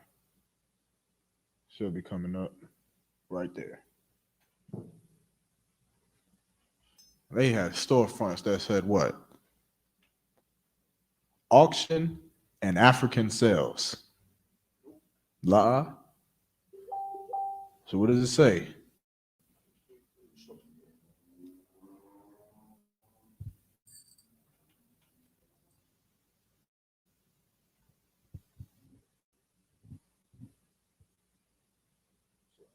Right. Says auction and Negro sales. You understand? The Bible, the definition of Ham in the Zondervan Compact Bible Dictionary just said what? That they were the progenitor of the Ethiopians, the Libyans, the Canaanites, and Egyptians. But what? He became the progenitor of the dark races, not the Negroes. But not the Negroes. Not us. Not them. You understand? That's why there was no war. That's why I wasn't there. It's why Africans today, like black people, have to wake up. You have to stop with the mindset of a little girl who has been tormented her whole life and only wants acceptance, so you whore yourself out to get it. You have to stop being that as a nation of people. Stop trying to conjoin yourself to a nation who clearly does not give a damn about you. There's not Africans out here saying that, yeah, we're all united, all together. Where are they at? Where's the African culture that comes and tries to and fight for black people? Where is the Ugandan president sitting at the UN table trying to stop police brutality here in America? Where is the Nigerian president coming to America saying you better stop going to war with my children before we enact war on America because you're slaughtering my people? Where is it at? Where are the Africans who are coming to save us? Where are the Africans who come and save face and say we are the same people? You are my sons and my daughters. You are my progeneration, my children. We're the Africans who come and try to protect us. You understand? I don't even see Africans on the forefront of the gay Black Lives Matter movement marches. I don't even see them there. You understand? And why is it Black Lives Matter? If we're African, shouldn't it just be African Lives Matter? You understand? The problem is that we have to wake up and realize that you see Trayvon Martin dead. You understand? Eric Garner dead. Sandra Bland dead. You don't see Mutombo. You don't see Manute Bol. You don't see what's some other stinking African names. Victor Oladipo. Victor Oladipo. You don't see them getting shot down in the street. You don't see them. You don't see Africans dying with a knee on their neck for 8 minutes and 36 seconds. You don't see it happening. You understand? Because our oppressor then, just like thousands of years ago, knew that there was a difference between us and them. and we are the undesirable in this place. You understand? But the Africans, they can come and set up their shops. They can come and set up their black soaps and their oils and whatever, man. And them Africans are so damn disgusting, man. They so damn disgusting. You understand? We so in love with trying to give our love and our resources to them when we don't even know that they playing us, man. How many times do you got to hear about Nigerians coming to America scamming our women so that they could get visa passes to come over here, make money, and then send it back to Nigeria to their real family? How many stories do we got to hear about these scamming Africans coming and setting up shop in our neighborhoods, making us more poor and making them rich? You understand? How many times we got to look on the TV and look at some sad face in slow motion with some sad, stupid old song, talking about 50 cents a day could save a child. Meanwhile, my children are dying in the streets of America right now. My children are malnourished in the streets of America right now. They dying in south side of Chicago. Now, Flint, Michigan still ain't got no goddamn water. Where's the commercial for them? Where's the sad song for them? You understand? Where's the resources for them? Well, I'm supposed to give my love to some Africans because they come over here and say that we the same people? Man, they ain't deserve that love from us, man. They ain't did nothing to deserve it. You understand? They ain't did nothing for us. They don't support us like we support them.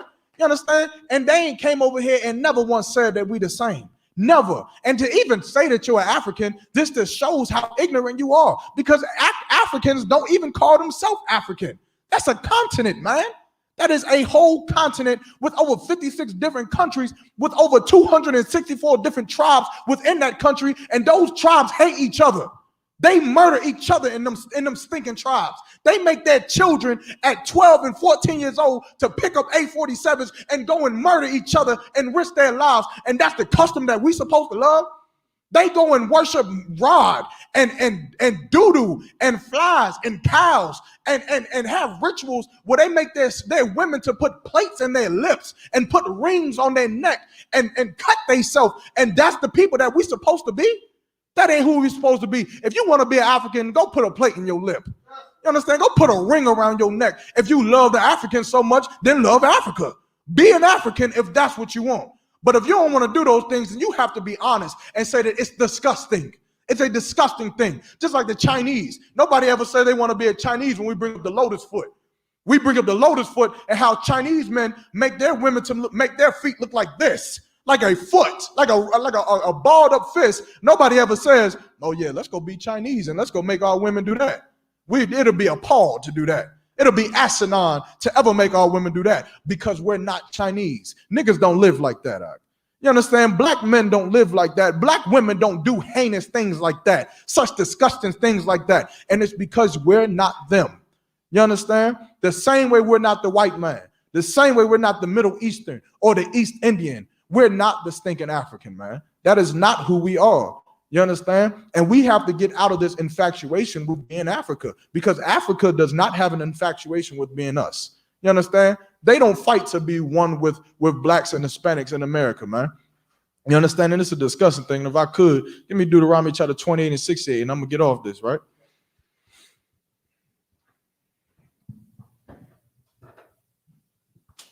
If I could, see me one more time when you get a chance after the scripture. They had a store. I thought all the slave auction and blocks was outside. They done kept this going to the point where they had infrastructure in America. Good night. You're like, man, I'm about to go to Starbucks, get some coffee. Hey, well, slide down to that slave auction store and get me one of them niggers. And then give me a nigger winch. You understand? Like, it's so disgusting, man. And Africans ain't come over here to stop nothing. They ain't come over here to fight for nothing. You know what I'm saying? So the hell with them, man. Come on. This is the book of Deuteronomy, chapter 28, verse 68. Mm-hmm. And the Lord shall bring thee into Egypt again with ships. Now, this is talking to who? Who is talking about? Or talking to? Or who is this speaking? Or what was the time period? Like what has just happened before this is being said? Well, we had just been led out of Egypt. We just got out of Egypt. You understand? Moses just led the children of Israel out of Egypt, out of Africa. Why would we have to leave Africa or Egypt, which is in Africa? It's an African country. Why would we have to leave Egypt? For time's sake, I'll give it to you. Because Africans had us enslaved in Egypt. Simple enough, right? We understand that the prophets of this Bible are not white men, right? Moses and what's them white dudes up in the Jews? They call them what's the white dudes up in New York? Them Jewish men. It's a famous name. I forget it. It's running through my brain right now. No, I'm talking. It's a name. Something. Yeah, something. It's a Jewish man name. I think he's a famous Jewish man.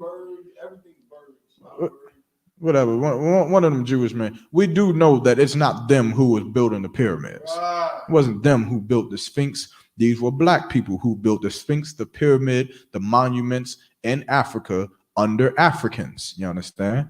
Keep going. So we left Africa already. So Moses is giving us, is telling us, the Bible is telling us what would happen again. And it said that we would be brought back into Egypt. Keep going. Again with ships. With ships. Now, if we just left Egypt, then how would we have to go back to Egypt with ships? Couldn't we just walk back? We walked out. Okay. Why would we go back with ships? Because this is a prophecy. It's not literally talking about the land of Egypt. Right. You understand? Back then, that northern land in Africa was not called Egypt. It was called Mizraim. After that, or some time after that, it was even called Kemet. And then after that, it was named Egypt. You understand? It was named Egypt because it was synonymous with our slavery there. Right. I want to look up who named it Egypt.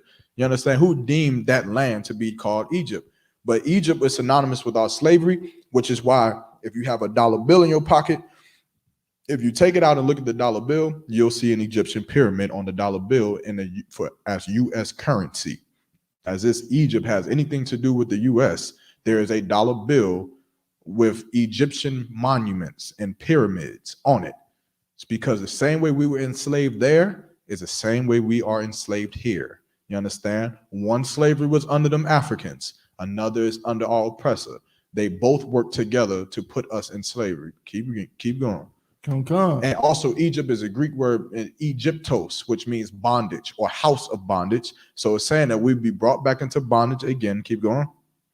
With ships. With what? With ships. Now, what nation of people has been into slavery by mass slavery by the way of cargo slave ships? See if anybody online can get it. If not, somebody in the room. If not, then I'll tell you. What race of people has been into mass slavery, you understand, with cargo slave ships? You say, what's this? Black people, right? Black people are the only nation of people in the history of the planet Earth that has went into mass slavery with cargo slave ships. So no sweat. Let's keep going. So it's saying that we would go back into slavery by the way of with the cargo slave ships. Keep going. By the way whereof I spake unto thee, thou shalt see it no more again. Meaning your homeland. By the way whereof I spake unto thee, from whence I speak to you now, where your homeland is, you won't see it no more. Meaning you won't go back to Jerusalem. You understand? You're not going to go back. You're going to flee into Africa and you won't go back home. You understand? Because, of course, when we fled into Africa, did we plan on living there forever? Of course not. Of course, we always wanted to get our homeland back. But this prophecy said what? You won't. You're going to go into slavery after you flee into Africa. Keep going. Thou shalt see it no more again. And there ye shall be sold. You shall be what? Sold. 25, 35, 50, 50, sold. 50. Sold to the white man in black. Keep going. Unto your enemies. Unto your what? Enemies. Your friends. Enemies. The men you should love. Enemies. The women you should love. Enemies. The women you should be sleeping with. Enemies. The men you should be sleeping with. Enemies. Said that you should be sold unto your enemies. When we came over here in America and landed in ports of Charleston, South Carolina, who were we being sold to? But who was it? Was it Chinese people? It was the white man. You understand? It was our oppressor who we was being sold to. These are prophecy in the Bible, and it happened.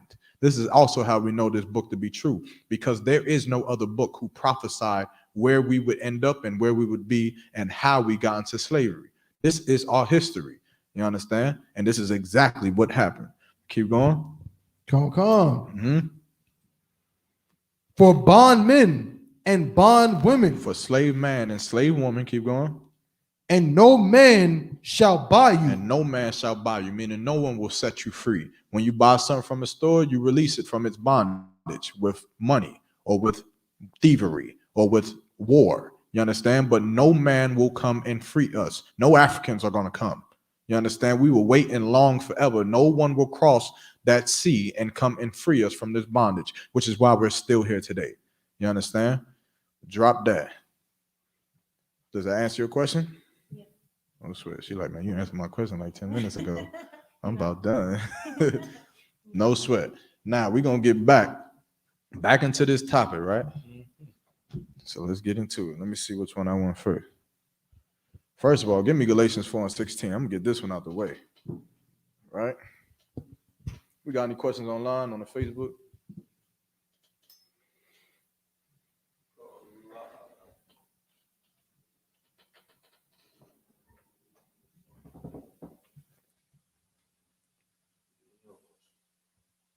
Oh, what's that? What the brother said right there? Slacker, sir, what? Okay, no sweat.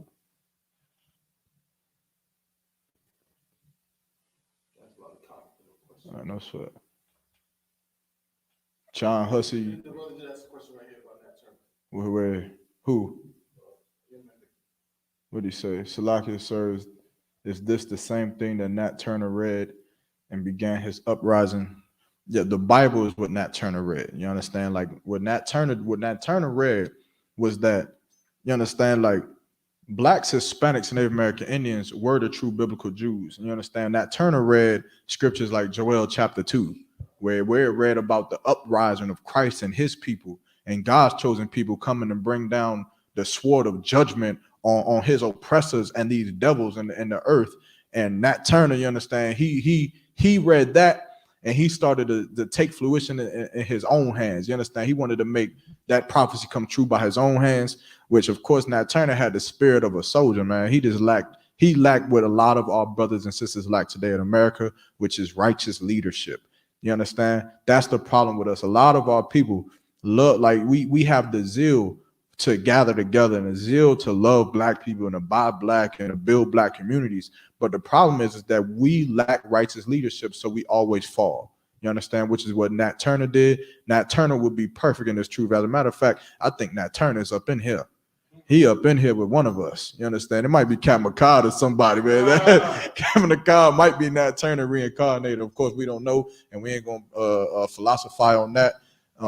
But Nat Turner, you understand, definitely did not have righteous leadership, but he definitely read the truth of this Bible, and he was seeing what is so obvious, which is so, it's such a heavy point to see that a damn slave who could barely read at some point, you understand, read the Bible for a little bit and realized that, well, hold on, there's a problem with this.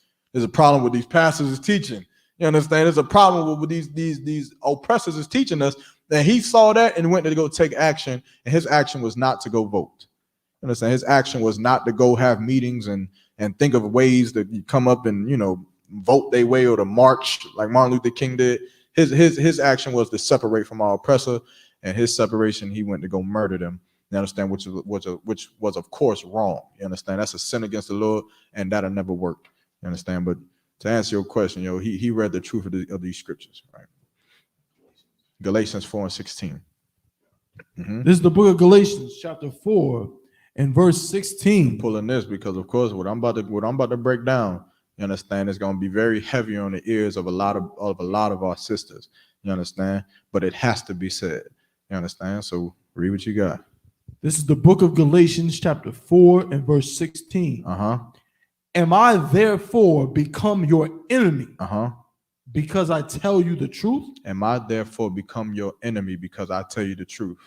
Do you now hate me because I tell you that you need to put clothes on your behind? That's right. You understand? Do you hate me because I tell you that a black woman has become a goddamn monster in America? What? You understand? Do you hate me when I tell you that a black woman is the greatest murderer to black men in America? Not the prison system, not drug addiction, not gang violence, not black on black crime, But a black woman is the greatest murderer in America as That's it stands right. today. Well, you hate me if I tell you the truth. You understand? And Christ is saying that. The scriptures is saying that because a lot of our people will hate the truth because the truth is heavy. It's hard. Like the scriptures say that the truth cuts like a two-edged sword. You understand? It cuts very deep. And this is the truth. And we're gonna jump into it. Let me get see where I want to go first. Let me get Ecclesiasticus chapter 25. Right? If anybody got any questions, let me see this real quick. It's no sweat.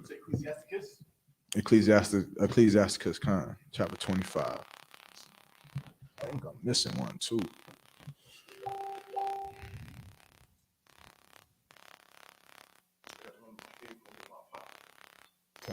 Hey, take your time. What does that noise? That's something for us? Oh.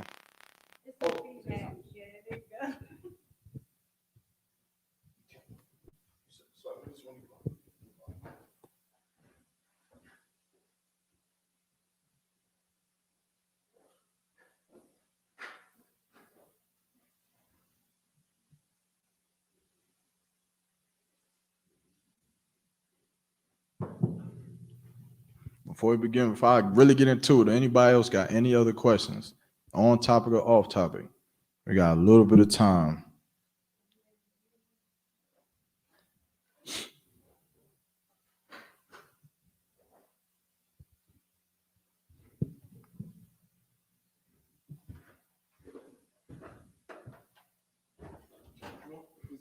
(25) verse 16. You understand? Because for so long, understand, like I know a lot of sisters would come up and say, and understand why y'all go so hard on women. You understand why y'all hate black women. You understand? The truth is that we don't go hard on enough on black women. You understand? For our whole life, America and this world has been catering to black women.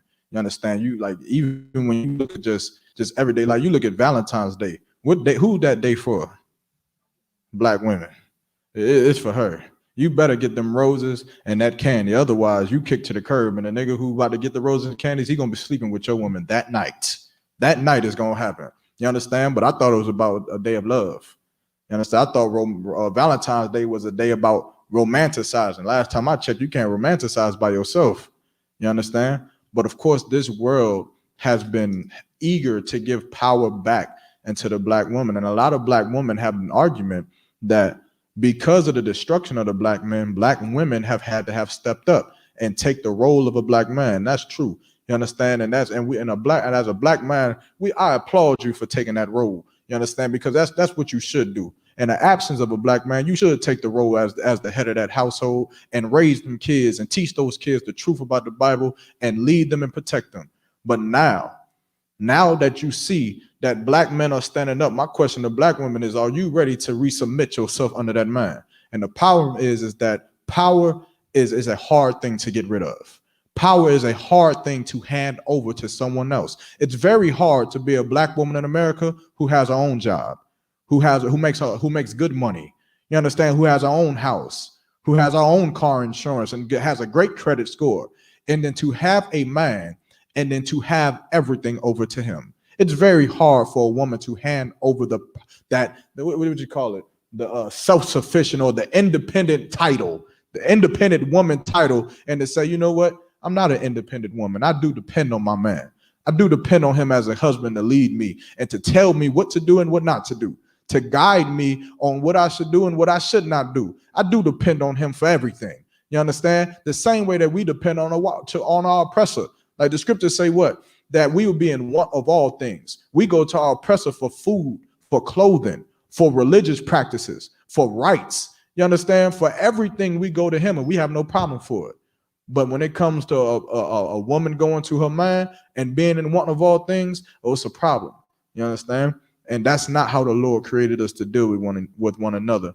And because of that, we have been born monsters in the black community. We have been born straight up and down dragons in the black community who cannot control themselves. And as a result of that, you have black families being tormented. You have black families being struck apart. You understand? Because you have women who don't know how to do simple things to keep a man. You understand? And one of the most simple things is to do what? To shut your damn mouth. Right. To stop talking. You understand? Like you women have conversations all the time about what a man really wants. You understand? When it's very simple. This is a very simple conversation to figure out what a man really wants. You understand? You talk so much about a man saying that, you know, he wants this and he wants that, and that's because you're dealing with a bunch of homosexuals. You understand? A man wants simple things, and if I'm mistaken, the third one, correct me on it. But a man wants sex and what's the other one? It might be money. It's something simple like that. What's the other one? It's just the third one. I forget the third one. It's sex and for you to shut your damn mouth. That's it. A man don't need nothing else from you. Nothing else. I forget what the third one was, but it's very, very simple. You understand? Yeah, maybe a brother remembers what it was. You understand? Because I think it was General Hyman who brought that out so beautifully the way he did.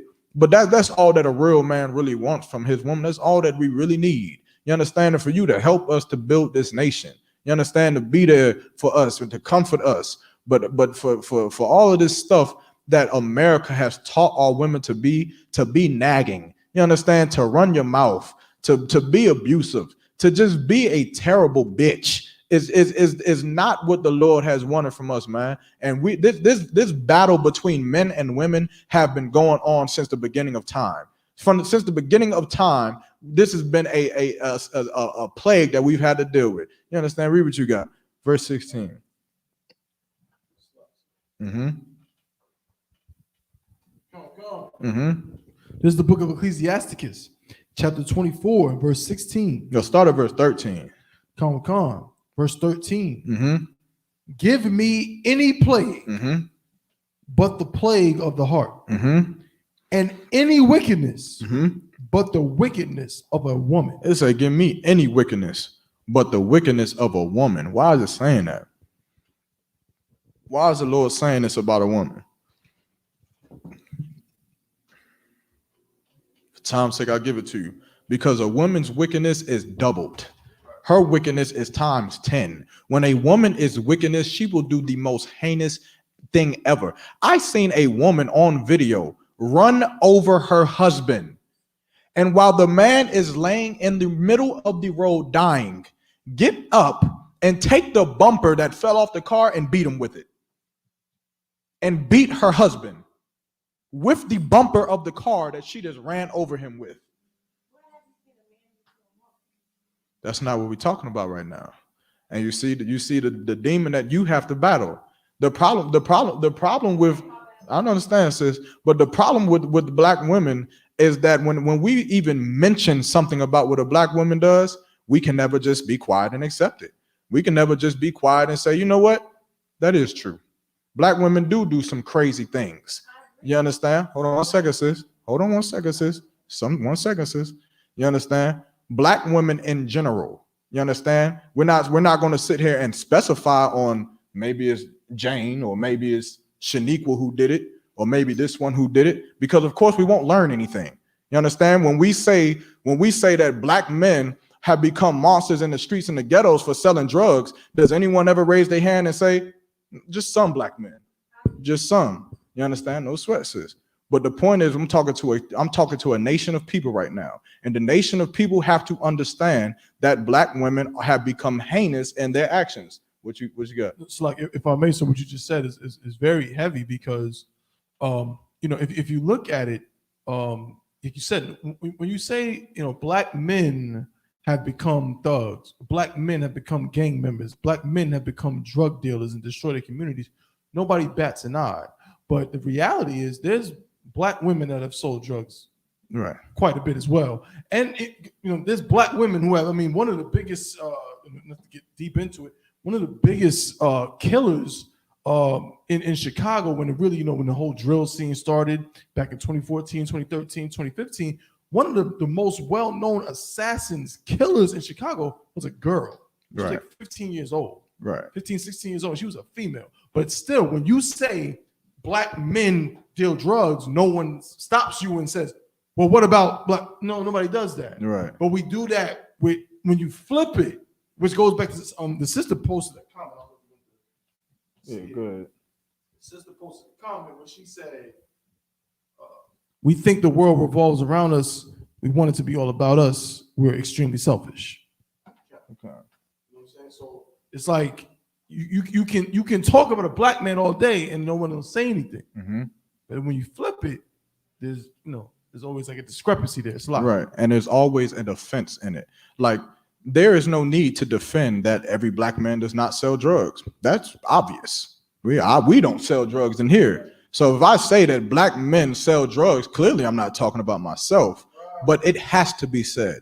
Black women have become monsters. It may not be every black woman. We got sisters in here who are righteous as all hell, who are not monsters, who do not sell drugs, who take care of their children, who do not abort their babies. They're not monsters. But the point is that black women have become monsters. Now, if they're not a monster, then they shouldn't say anything. And if they're absolutely righteous, then they should be on the forefront saying, yeah, we have become monsters and we need to fix ourselves. Again, not being selfish and thinking that it's all about me, because it's not all about me, or it's not all about him, or it's not all about her. It's not about the people who I know or my mother. You understand? It's not my mother who isn't a monster. It's about my mothers. It's about my sisters. You understand? Who I live with every single day, who I see every single day living amongst me. This is who I'm a part of. You understand? It's general. And that's who we're talking about. And again, this is what the Bible is saying. You understand? He said, what? And any wickedness but the wickedness of a woman. Keep going. Verse 16. It's like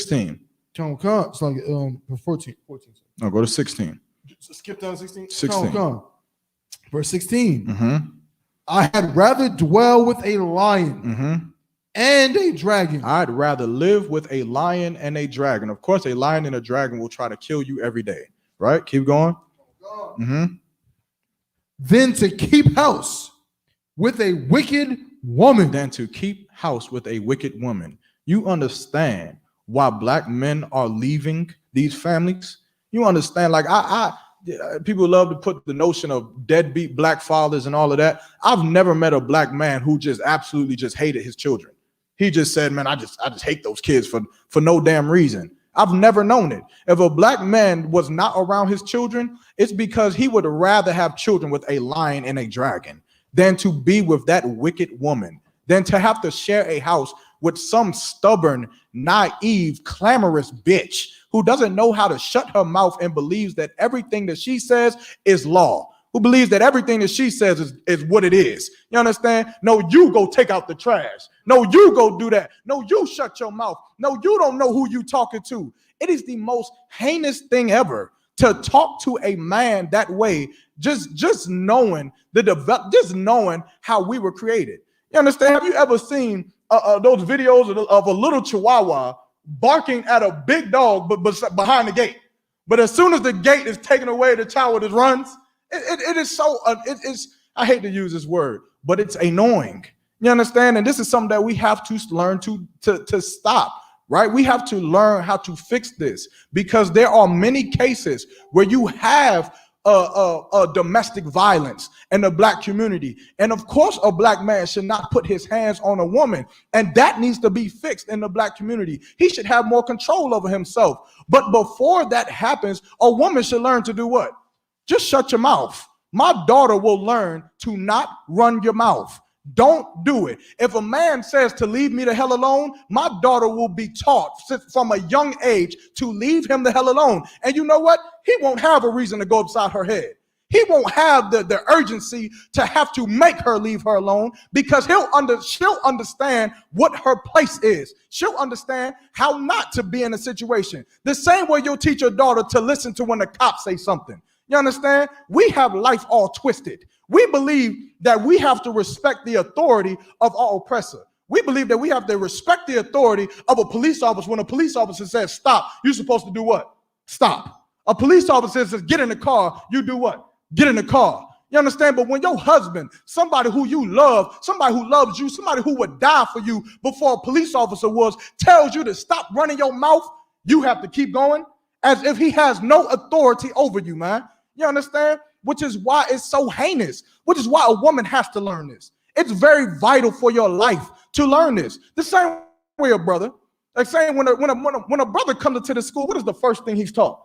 How to shut his mouth. How to stop talking. You get a brother come inside these chairs all the time, and the first thing they want to do is talk, as if they know a goddamn thing. When the first thing he should learn is how to follow orders, which is what a trooper does in this school.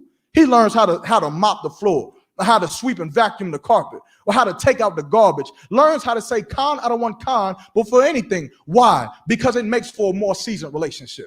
It makes for a more seasoned brotherhood. It makes for, if I'm in a situation and I need this brother to do something, I could tell him to do it without him running his fucking mouth before him going to do my goddamn order. And it makes for us to build what you see today.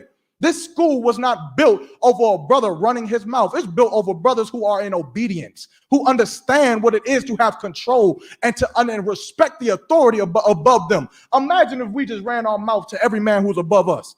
Captain say, yo, make sure you pick up the chairs before the class, and you sit there and run your mouth.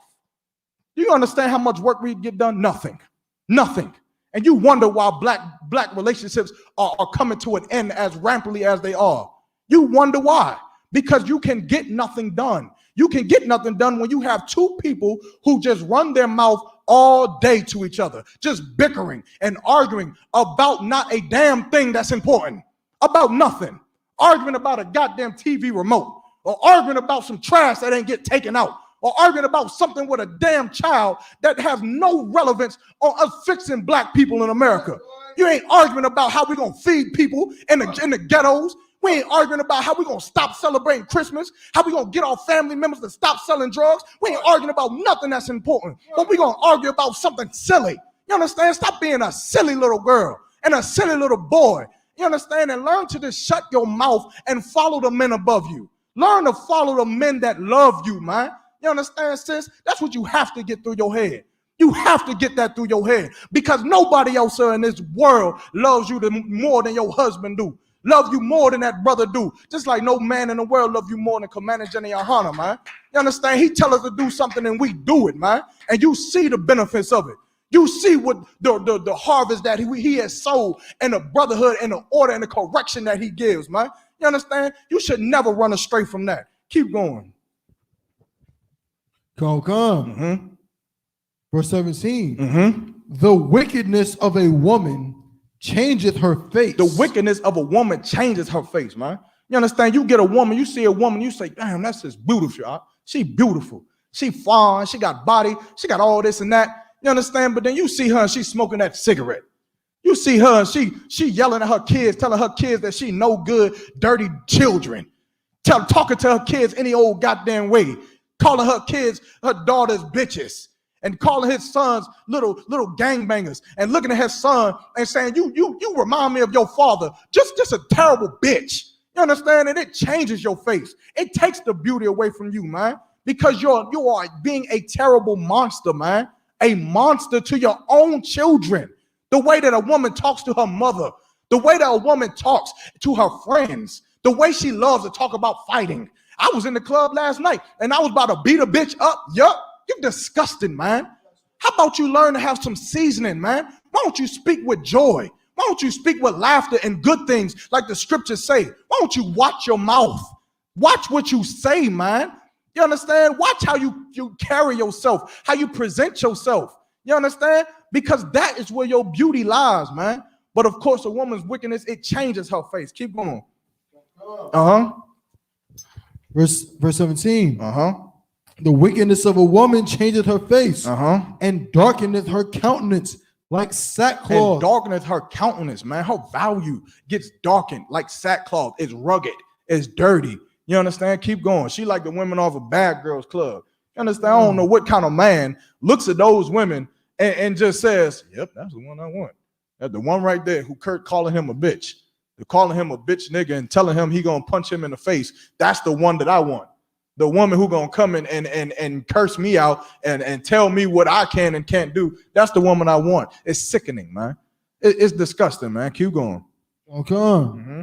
Verse 18. Mm-hmm. Her husband shall sit among his neighbors. He's sitting among his brothers. Keep going. And when he heareth it, And when he heareth it, that woman in the back of the room talking, yeah, and this motherfucker this and this bitch that and she got me fucked up and this, that, and the third, and this, that, and this, and that, and the third, just running her damn mouth, just talking. There ain't no food being cooked. The house is dirty.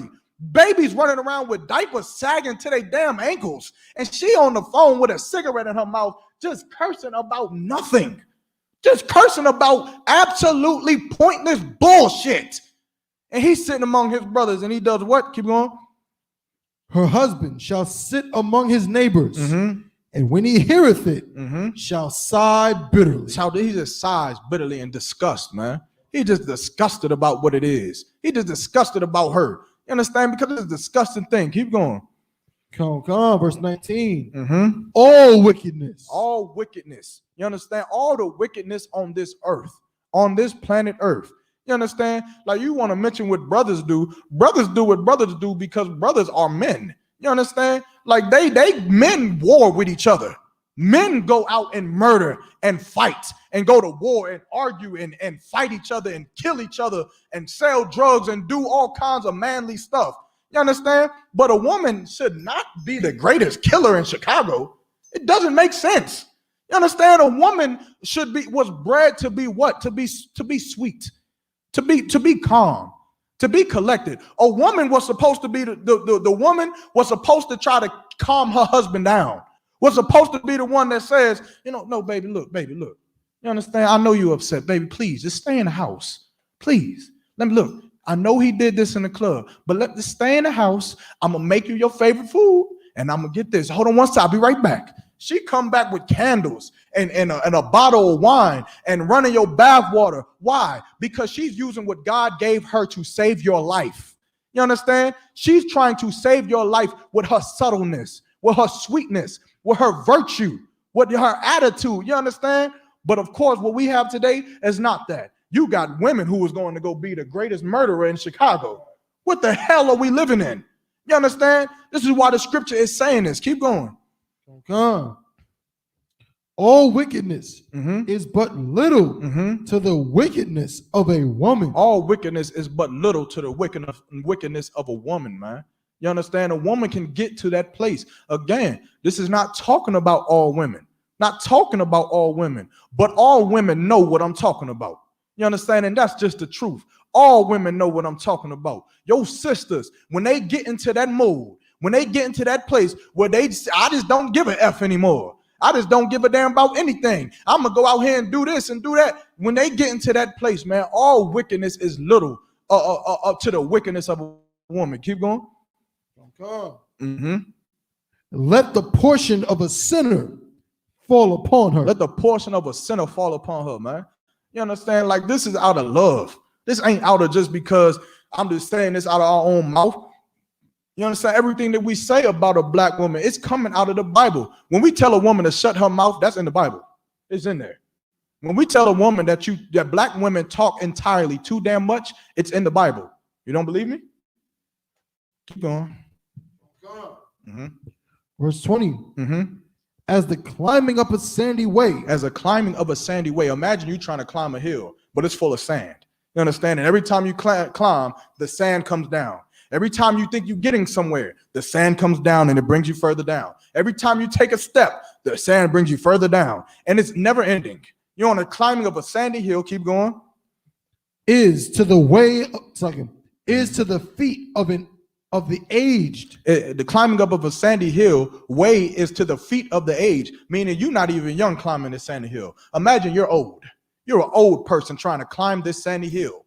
And you're aged and you're trying to climb it. Keep going. Mm-hmm. So is a wife. And so is a what? So is a wife. So is a wife. Keep going. Full of words. Full of what? Words. Full of what? Words. Full of words.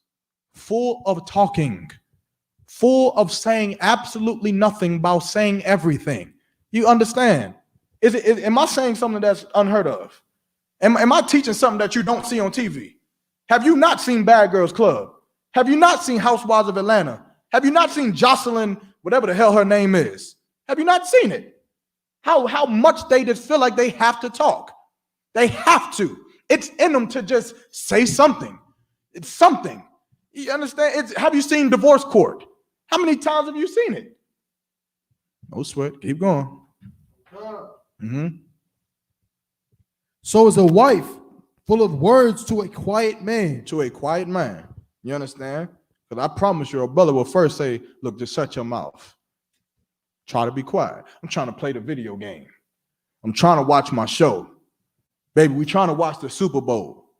But of course, no sweat. Keep going.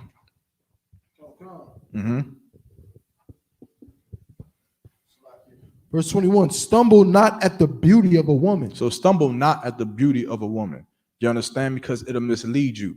You understand? You looking at the beauty of a woman when really inside she is a monster. She is a dragon who is ready to tear you apart the second that she gets you. You understand? You'll have a woman who will take like when the scripture is talking about right here, you got to think about all the wicked things that a woman has done to black men. You understand? Black women will take a child that two people made, put the man on child support, and still try to keep him from seeing the child. That's what a woman would do. Whereas a man would never think to do it. It's not common for a man to say, yeah, I'm not letting my woman see her daughter or see her child. But a black woman, she's quick to say, I'm taking the baby and you're never going to see them. I'm taking the baby. I'm taking. Why? Why do they say that? Why does a black woman say that? Because a black woman has become a fucking monster. She knows that you love that child, and she knows that she can't get you to submit under her, and so she has to hurt you. So now she has to use what she knows you love against you. And she has to say, well, I'm going to take that baby. You understand? She don't ever just say, I'm just going to leave, because she knows she's a piece of shit. She knows that she's worthless. She's not worth anything. So it's not worth it for her to just say, I'm just going to leave, because she knows who the fuck cares. Who the hell cares? You're threatening me with a good time. So you're telling me I'm going to be able to play my game today? You telling me I'm going to be able to just have a good time and just chill with my brothers and nobody's going to come and complain about the trash? Nobody, it's not going to happen. But of course she has to use something that she feels is of value to you. And so she'll use that against you. A woman is wicked, man, can be wicked in all of her ways. And which is why you have to fight as a sister to not be this way. You have to fight against those urges that makes you want to say things like that. You have to fight it. Because it's always going to be there, waiting for you to say, I'm gonna take the children away from you. You ain't gonna see no children. I'm gonna call my other man, or I'm gonna call this. You understand? Like how can you love black people, but you're threatening to call men to come fight and kill each other? You love nobody. You are a dragon. You want to call somebody so he can come to me so I can kill him, or he can kill me. And then him go to prison. You don't love me or him. But of course, the wickedness of a woman is denounced all other wickedness. She doesn't think that way. She doesn't see it. She doesn't see that. She doesn't see that, okay, I'm upset. But if I do this, it will get people killed. She doesn't see it. It stops her there. You understand? It stops at, I'm upset. I'm offended. I feel some type of way. I have an offense against me. And so because I'm offended, I'm taking the children away. Because I'm offended, I'm throwing your clothes off the balcony. Because I'm hurt, I have to do everything. But what happens when you hurt that man? What does the man do to you when you call him a bitch? What does the man do to you when you call him a no good nigga? You gonna tell me that bitch is the word that you can't, that nobody can call you? Well, what word can you not call us? What word is off limits to you? Because a woman can call a man any damn name in the book. Call him a nigga, a liar, a no good son of a bitch, a deadbeat dad, a no good nothing, just a piece of crap. You could call him anything and a bitch, but bitch is the thing that sets you off. That's the one that sets you off. Well, maybe if you stopped acting like a bitch, then nobody would have to call you that, right? Maybe we start to fathom about that. Maybe we start to think about that. Maybe don't act like one. Do we even know what the definition of bitch is? Or are you too insubordinate and unintelligent to even look up the definition of a word that you hate so much? Why don't you look it up? Because your symbol behind think that a bitch is only means a dog. You don't understand that it means an unpleasant place, being, or thing. You don't understand that if anything is being unpleasant, then it is being a bitch. Why don't you just use Google for a second? Why don't you just take the time out of your day and Google some of these words that you hate so much, and then maybe you'll say, well, damn, am I being unpleasant? Am I bothering him while he's just trying to play the video game? Am I causing problems? Am I arguing to him with something that really could be taken care of 2 weeks from now? Maybe I am being a bitch. Maybe I am an unpleasant thing. You understand? And maybe I should fix it. Maybe I should change some of the things that I'm doing so that my family can stay together. Maybe I should watch the things that I say so my family does not have to fight with each other. Maybe I should choose my children over my own selfish fucking desires. Maybe I should think about my fucking daughter or my fucking son before I ever say that I'm going to separate us because I'm angry, because I'm mad. Maybe I should let my children win instead of me winning. You understand? Maybe I should pay for the decisions that I made. Maybe I should think to myself, I chose to have sex with this man. I chose to have sex with this woman, and it turned out bad. It turned out that I got a woman who farts in her sleep. So because of that, I have to deal with this woman who is nasty when she sleeps for the rest of her life because my son did not pick her, I did. My daughter did not pick her, I did. And she doesn't deserve to pay for the sins of her father. She doesn't deserve to pay for the sins of her mother. You understand? And your selfish attitude. You understand? But you're gonna turn around and say that you love black people. How much do you love them? How much do you love them? How much do you love your children? Apparently not enough. Apparently not enough, man. Keep going. Come on. Stumble not at the beauty of a woman and desire her not for pleasure. Verse 22, a woman, if she maintain her husband. A woman, if she maintain her husband, man. If she washing them laundry, if she washing them dishes, cooking that food for him, rubbing his back, what they call it, patching up his battle wounds. You understand? That's what women used to do. That's what women used to do. You used to come home from fighting, got stabbed up or cut, and you ain't have to go to the hospital because you had a woman at home who was going to patch you up, sew you up, clean you up, and make sure you good. You understand? A woman who doing that for her husband, keep going, is full of anger. It's full of what? Anger. It's full of anger, man. What does that mean? She's full of anger. You understand? What she shouldn't be. But what do women rather be today? They rather be what? City girls. They rather be, what is it called? Independent women. They rather not have to take care of a husband. They rather just be a hoe. Because being a hoe means what? You don't have to be full of anger because you don't have to take care of anyone. You don't have to. And which is why black men are going down that route. Which is why it's better to say that they for the streets. You understand? Like I had a woman really tell me one time that she didn't like the idea of saying that she belonged to a man. Bitch, but belonging to the streets, you celebrate that shit, huh? Like that's better. So you love Future when he said she belongs to the streets. But a man that says you belong to me, I protect you, I defend you, I die for you, you belong to me and nobody else. No other man can talk to you. No other man can get your number. No other man could take you on a date. No other man can hold your hand. No other man can do anything to you because you belong to me. But belonging to the streets, that just sounds better. Because of course, belonging to that man, it'll make you angry. It'll make you angry. You have to fight against yourself when you washing them dishes for the third time in the same day. Because he keeps on to the refrigerator eating because your man is a fucking warrior who eats all the damn time, which is why you loved him in the first place. You looked at him and said, damn, this nigga is big. Damn, this nigga got muscles. Damn, this nigga is a fighter. Damn, this nigga. But then you get mad because you got to wash the dishes. You should have went and got a scrawny little nigga who eats one time a day. Yeah, you pick this, man. You understand? But of course, we'd rather just go and be city girls. We'd rather go say this. We outside. We'd rather go, I'm by myself. I'm alone. I'm an independent woman. So you don't got to wash no dishes, man. You understand? As a sister, you love that, man. You better wash them dishes, man. And be angry and keep washing them dishes, man. Because you chose that man. Keep going. Oh, come.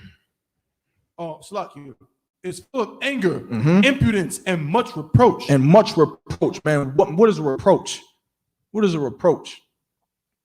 A reproach is a sin. She's full of sin, man. You understand? She gonna do things against her husband that is sinful. She gonna disobey her husband. You understand? She not gonna follow her husband's leadership and guidance, man. You understand? She gonna do things against him that is just sinful, man. Because when a woman wants to get wicked, all hell breaks loose. That's not something that we don't know. You understand? If you grow up with a black woman, it's not something that we don't know, because a black woman will do what? Come and shut this whole shit down. Sorry for my language. They'll come and shut everything down. And I've heard that 1,000 times, especially from my mother. You understand? That's exactly what they do. Keep going. Mm-hmm. Verse 23. Mm-hmm. A wicked woman abateth the courage. She does what? Abateth the courage. She has the courage, man. Keep going. Maketh an heavy countenance. Mm-hmm. And a wounded heart. She maketh a heavy countenance and a wounded heart. She gonna hurt her husband. She gonna hurt him with the things that she's gonna say to him. She gonna hurt him with things that she does. You understand? A woman is so simple in her mind that she believes that her husband hates her. She's such a simple little silly girl. She's an idiot who believes that her husband hates her. You understand? Did your father hate you when he was going up on your hind side? Did your father hate you when he was putting you on punishment, when he was correcting you, when he was telling you you need to get out of them streets, when he was telling you to put clothes on your behind, when he was telling you to sit right here, get off social media, give me your phone? Did your father hate you? No, but your husband does, because he corrects you, right? Keep going. Mm-hmm. Shalakia. Mm-hmm. A woman that will not comfort her husband. That will not comfort her husband. Keep going. In distress. It's like in distress.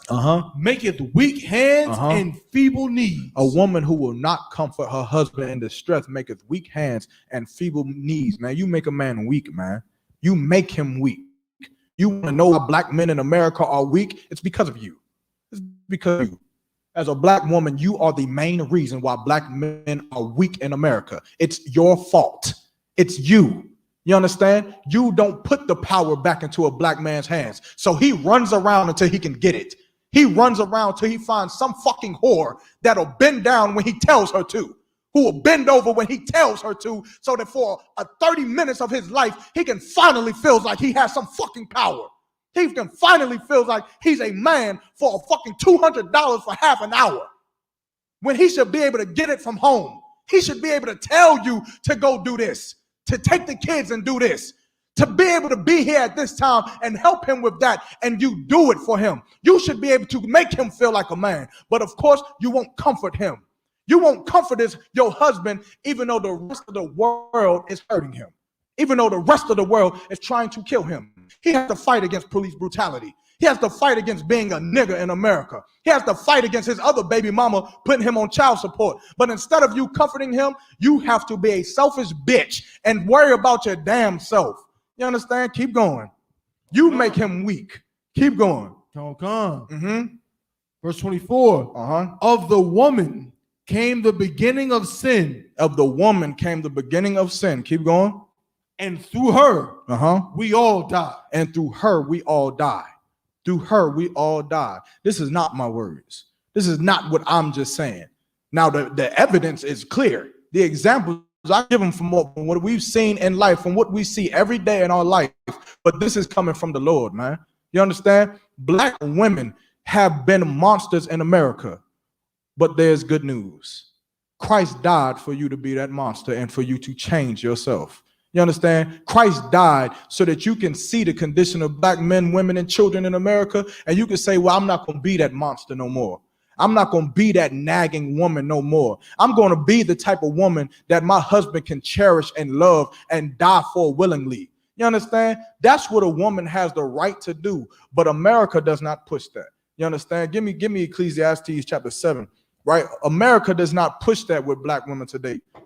You understand? They push what? They push independent women. They push women to be city girls and to be in the streets. And if you unequally yoked to your husband, that you can go get another man, when all of that stuff is nonsense, man. It's nonsense. A woman, as a woman, right? As strong as you claim to be, as strong as our sisters claim to be, you should show your strength. You should show it. You shouldn't show your weakness by getting mad or upset with your husband because he's trying to be a leader. When you met him, he was that man. You understand? When you met him, he was the one running the block. He was the drug kingpin on the block, making niggas move when he tell them to move. But when he gets with you, oh, he's underneath you, huh? He's beneath you. If that's what you want, then go have sex with a faggot. If that's what you wanted, then go be with some weak, tiny man who is out here saying that the black woman is God and is on his knees sucking rod. Go be with him. But you want to be with the man that you see in the club and you look at him and say, damn, why they bite the finger? They always bite the fingernail with the lip and look at him and say, damn, that's a man. And then you want the man. You look at him. Nobody looks at the man who's getting beat up. Nobody looks at the man who's getting told what to do and pushed around like he's some little punk. You want the big dog. But then you want to effeminize him. You want to take that power away from him. You want to be not submissive to him. You want to be dominant against him when that's not what you meant. You understand? That's not what you married. You want a beta male? Go be with what's that dude name? Who talk funny? That amazing. What's that dude's name? Jesse L. Peterson. Go be with Jesse Peterson. You want a beta male. You understand? However, most real women don't want a beta male. You understand? It's not attractive to most women, but hey, by the looks of things, maybe that's what women need to start doing. You understand? If that's what you want. But if that's not what you signed up for, then you have to understand that when a man tells you to shut your mouth, you should do it. You should do it right then and there. You shouldn't say nothing else. Is that so hard to believe? You understand? If General Hyman comes to all of us tomorrow while we're all talking and General Hyman says, shut your mouth, what will we do? I wouldn't even say Khan. I wouldn't even say yes, sir. I wouldn't say a damn thing. I would be quiet. If General Hyman said, shut the class down and paint the wall black tonight, what would you do? So are we saying something that's, what do you call it, misogynistic? You hate women. So does General Hyman hate us? Does the Captain I Thought hate us? Does Captain I Thought say things could be wrong? Khan. Could General Hyman say something that could possibly be wrong? Not likely, but Khan. If he tells us to do something wrong, are we going to tell him, man, General, that's stupid. That's stupid because I did it last week. No, we wouldn't. You understand what you got? Salak, if I may, sir. What you're saying is a very, very, very heavy point. And I was going to teach it in the class yesterday, but if you look at Christ, right? The scripture tells us the head of Christ is the Most High. Not to cut you off, but the sis online says sex, food, and shut the hell up. You understand? I think that's what it is. The water for that, sis. That's the majority of the three things that we really desire from a woman. You understand? Sex, food, and for you to just not nag us all the damn time so we can actually get some work done. Keep going. I was just going to say, if you look at the order, right, it's like you got the Most High is over Christ. Christ is over the man, and the man is over the woman. And the Bible, the same way we read in scriptures that tell you about a woman's role and having to be subservient or subject to a man, like you said, every brother has to be subject to Christ. Right. So we're subject to Christ in the ISUPK under who? Under the generals and the captains and the high-ranking officers. Right. And the men above us. But Christ himself was subject. Right. When Christ was, about to be crucified, what did he say? He said, Lord, if this cup can pass from me. He did not want to be crucified. Like, it wasn't something, Christ wasn't like, I'm so excited to go die today. Right. He was like, yo, I don't want to do this. Like, who would? You understand? Like, good night. Come, but he literally said, but you know what? But thy will be done, not mine. Right. Christ said, it ain't what I want. It's what the Most High wants. He understood rank and order. Exactly. He understood what it meant to make the sacrifice for the man above him. You understand? Who else understood that? Sarah, which is who all of you are, being the daughters of Israel. You understand? You are the daughters of Sarah, man. And Sarah showed her strength and doing something she did not want to do. Sarah did not want to give Abraham another woman. She did not want to hand him a woman and say, go in the other tent and sleep with him, sleep with my husband so that you can have babies because I can't. She didn't want to have to do it, but she understood, man. She understood what it meant to be a princess of the power, man, to build a nation. And that strength has been stripped away from Black, Hispanic, and Native American Indian women. And we have to get back to remembering that, man. You understand? Where was we at? Top of one. Still drop that real quick and give me Romans 2:11. You understand? I'm gonna go 2 more scriptures and we're gonna end it. Oh, we'll go back to it then. Oh no, we didn't. Yeah, give me 7. Yeah, give me Ecclesiastes chapter 7 and give me verse 28. But this is a heavy point. You understand? Like women, you like the thing about a sister is that you have to understand what you are. You have to understand your history, what you have been, what you've done in your life before you can start to fix it. Because of course, your whole life, America, this world has been teaching you that you were perfect from your father raising you. He told you that you were a princess, you were beautiful, perfect little girl. Nobody, you deserve the world and you deserve $1 million man and you deserve this and you deserve that. Meanwhile, all you did was shit in your diaper. You didn't do anything in life, absolutely nothing. You could actually grow up and be the greatest murderer in Chicago. But however, your father teaches you that you deserve something that you have not done. You have not earned anything. You understand? But keep reading. Come. The book of Ecclesiastes, chapter 7, and verse 28. Which yet my soul seeketh, but I find not. One man among 1,000 have I found. One man among 1,000 have I found. You understand? He was searching for righteous men and women. He said out of 1,000 men, he found one righteous man. Just one. You understand? It's very rare to find a righteous man. But keep going. Come. But a woman among all those have I found not. But a woman among all those have I found not. You understand? This is the history of women. It's always been like this. You understand? This has always been the battle. Out of 1,000 women, he could not find one. That's why what the scriptures say, a virtuous woman value is far above rubies. You understand? It's like, and it says what? And what man shall find her? Because it's rare. It's rare to find a woman who will not put you on child support. It's rare to find a woman who will not threaten to take the children away from you because you out at the club with your friends and she told you to be home at a certain time. It's rare to find a woman who's not going to curse you out because she gave you some order. That don't even sound right coming off my tongue. She gave you some order and told you to do it or whatever. And you didn't do it on time or you didn't do it the right way. And so now it's an argument or a problem. You understand? It's rare to find a woman who does not act that way. You understand? But no sweat. Keep going. Oh, yeah, keep going. No, drop that. Give me the other one I called for. Romans chapter 2 verse 11. Come.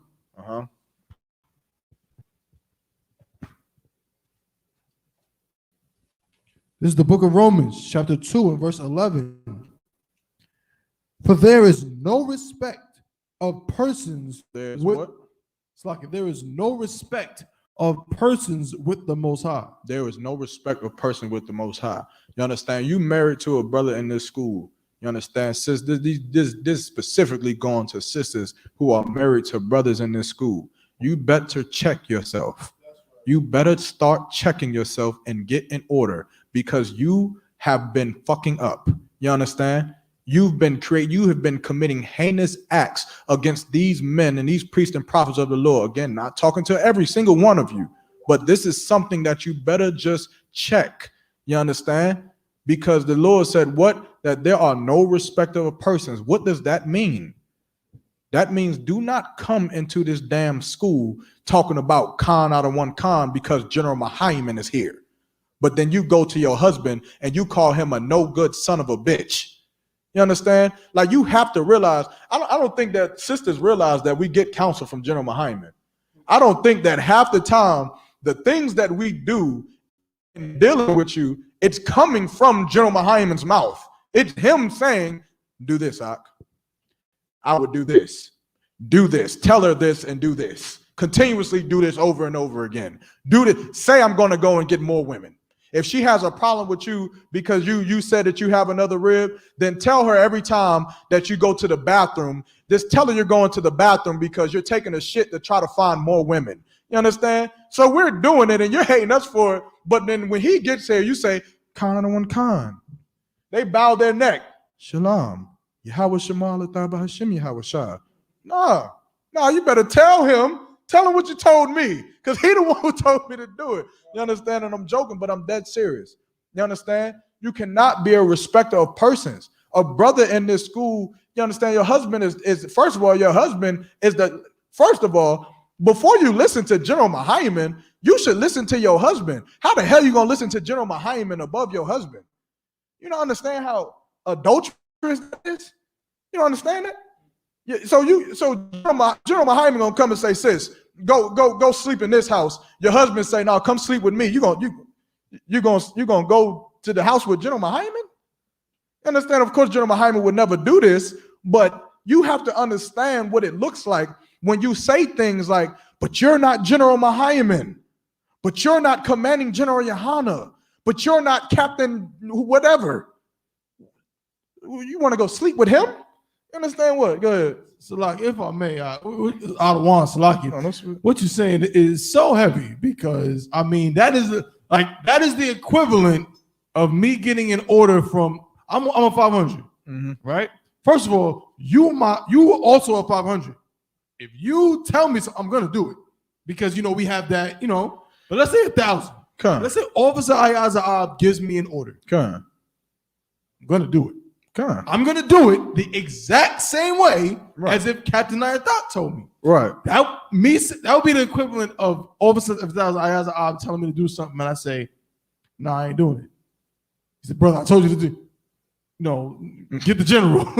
You do it. Yeah, you do it. Go to general. I ain't doing it. If the general tell me, come on. Yeah. But if Officer Ayazab, I ain't doing it. Right. You ain't the general. And you know where you're gonna be at, right? Council. In council, having to explain to the general why I didn't. And you know what the general gonna say? The general gonna look at your stupid ass. He gonna say, I gave him the order to give you that order, right? I'm the one who told him to do that, right? No sweat. You're a trooper. No sweat. It's simple as that. Right. You understand? And that's what we have to do. You understand? But there is no respect of persons, man. You understand? You can't look at these other brothers just because they're not your husband. And it's stupid. I don't even understand why would you listen to another nigga.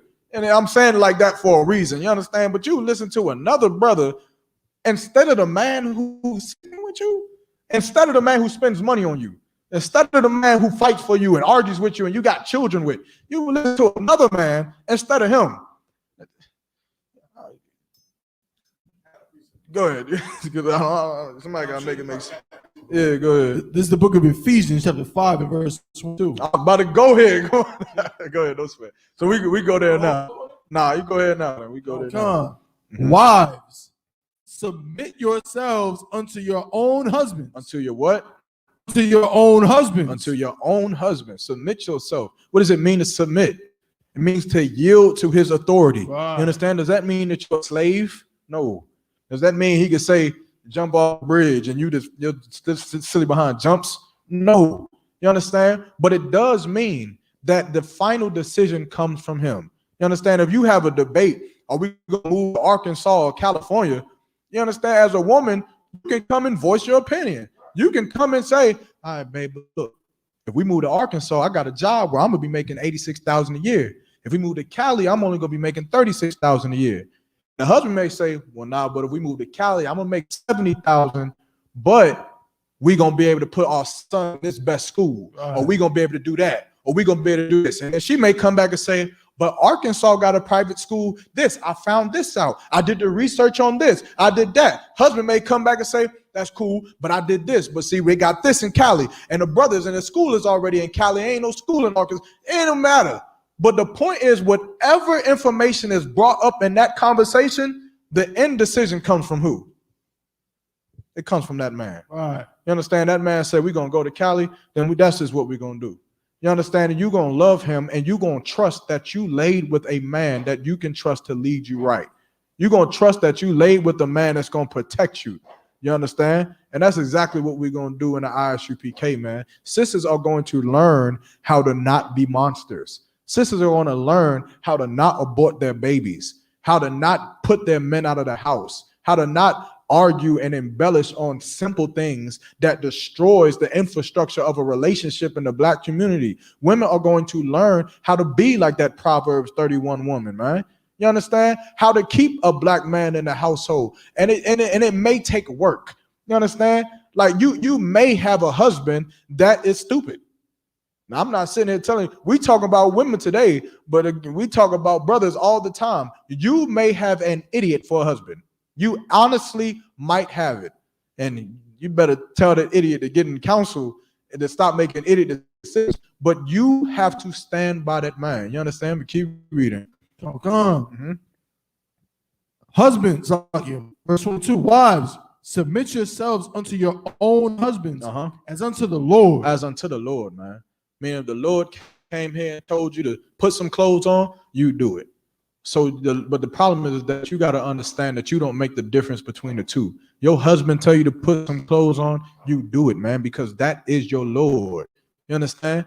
Like the scriptures say this.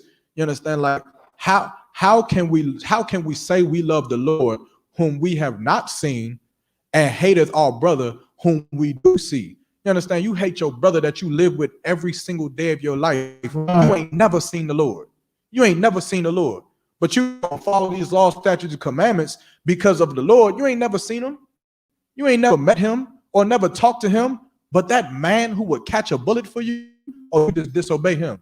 I'm telling you something. The Lord ain't gonna catch that bullet. You out here being wicked as all hell. The Lord gonna let that bullet go straight through and kill you. Right. You better start loving that man. That's right. You understand? You better start putting your trust into him, because the Lord gonna let you be homeless. He gonna let it happen.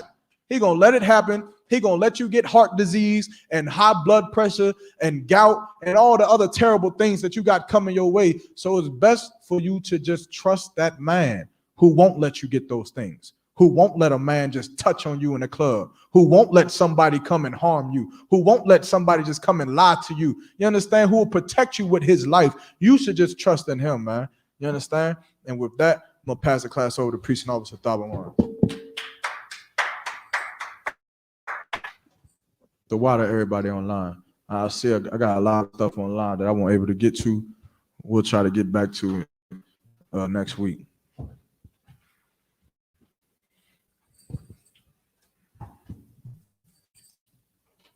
Hey, Shalom. ISUPK security announcements. We are the ISUPK on the 1 West 125th Street, Harlem, New York, under Commanding General Yohana. New rules for brothers and sisters. When a new brother or a sister comes into the school, they are off limits for 6 months. They are to be saluted only. They are here to shed themselves with the world. After 6 months, if a brother or a sister has an interest in a particular person, he or she must get permission from the head to speak to a brother or sister. There is another 6 months in which the brother or sister will court each other. After this 6-month period, the brother or sister will get permission from the head to marry. Tithes, which is a commandment. You can find this in Numbers 18 and 21 and Malachi chapter 3, verses 8 through 10. It means 10th in Hebrew and is pronounced ma'ashara. 10% of every penny of any increase the Lord gives you, you give to the treasury department or teacher. Priest fund, free will offering for priests, not mandatory. Whatsoever amount you would like to give. Upcoming Holy Convocation will be the memorial blowing of trumpets. I believe the date is Monday, September 6th. Okay. So that'll be going down at that time. Of course, more information will come out in the coming months before leading up to it. So if you want to bring any food or any victuals for that, you know what I'm saying, just talk to one of the priests and we'll go ahead and get that rolling. Want to remind Akim and Akwathian to check on social media, such as isubk.com, Facebook, Twitter, YouTube, and so on for ISUPK events and materials. If a brother wants to be a trooper in the school, then he's to start wearing all black, which includes black boots, shirts, pants, headband, or scarf. And with that, I'm Madium.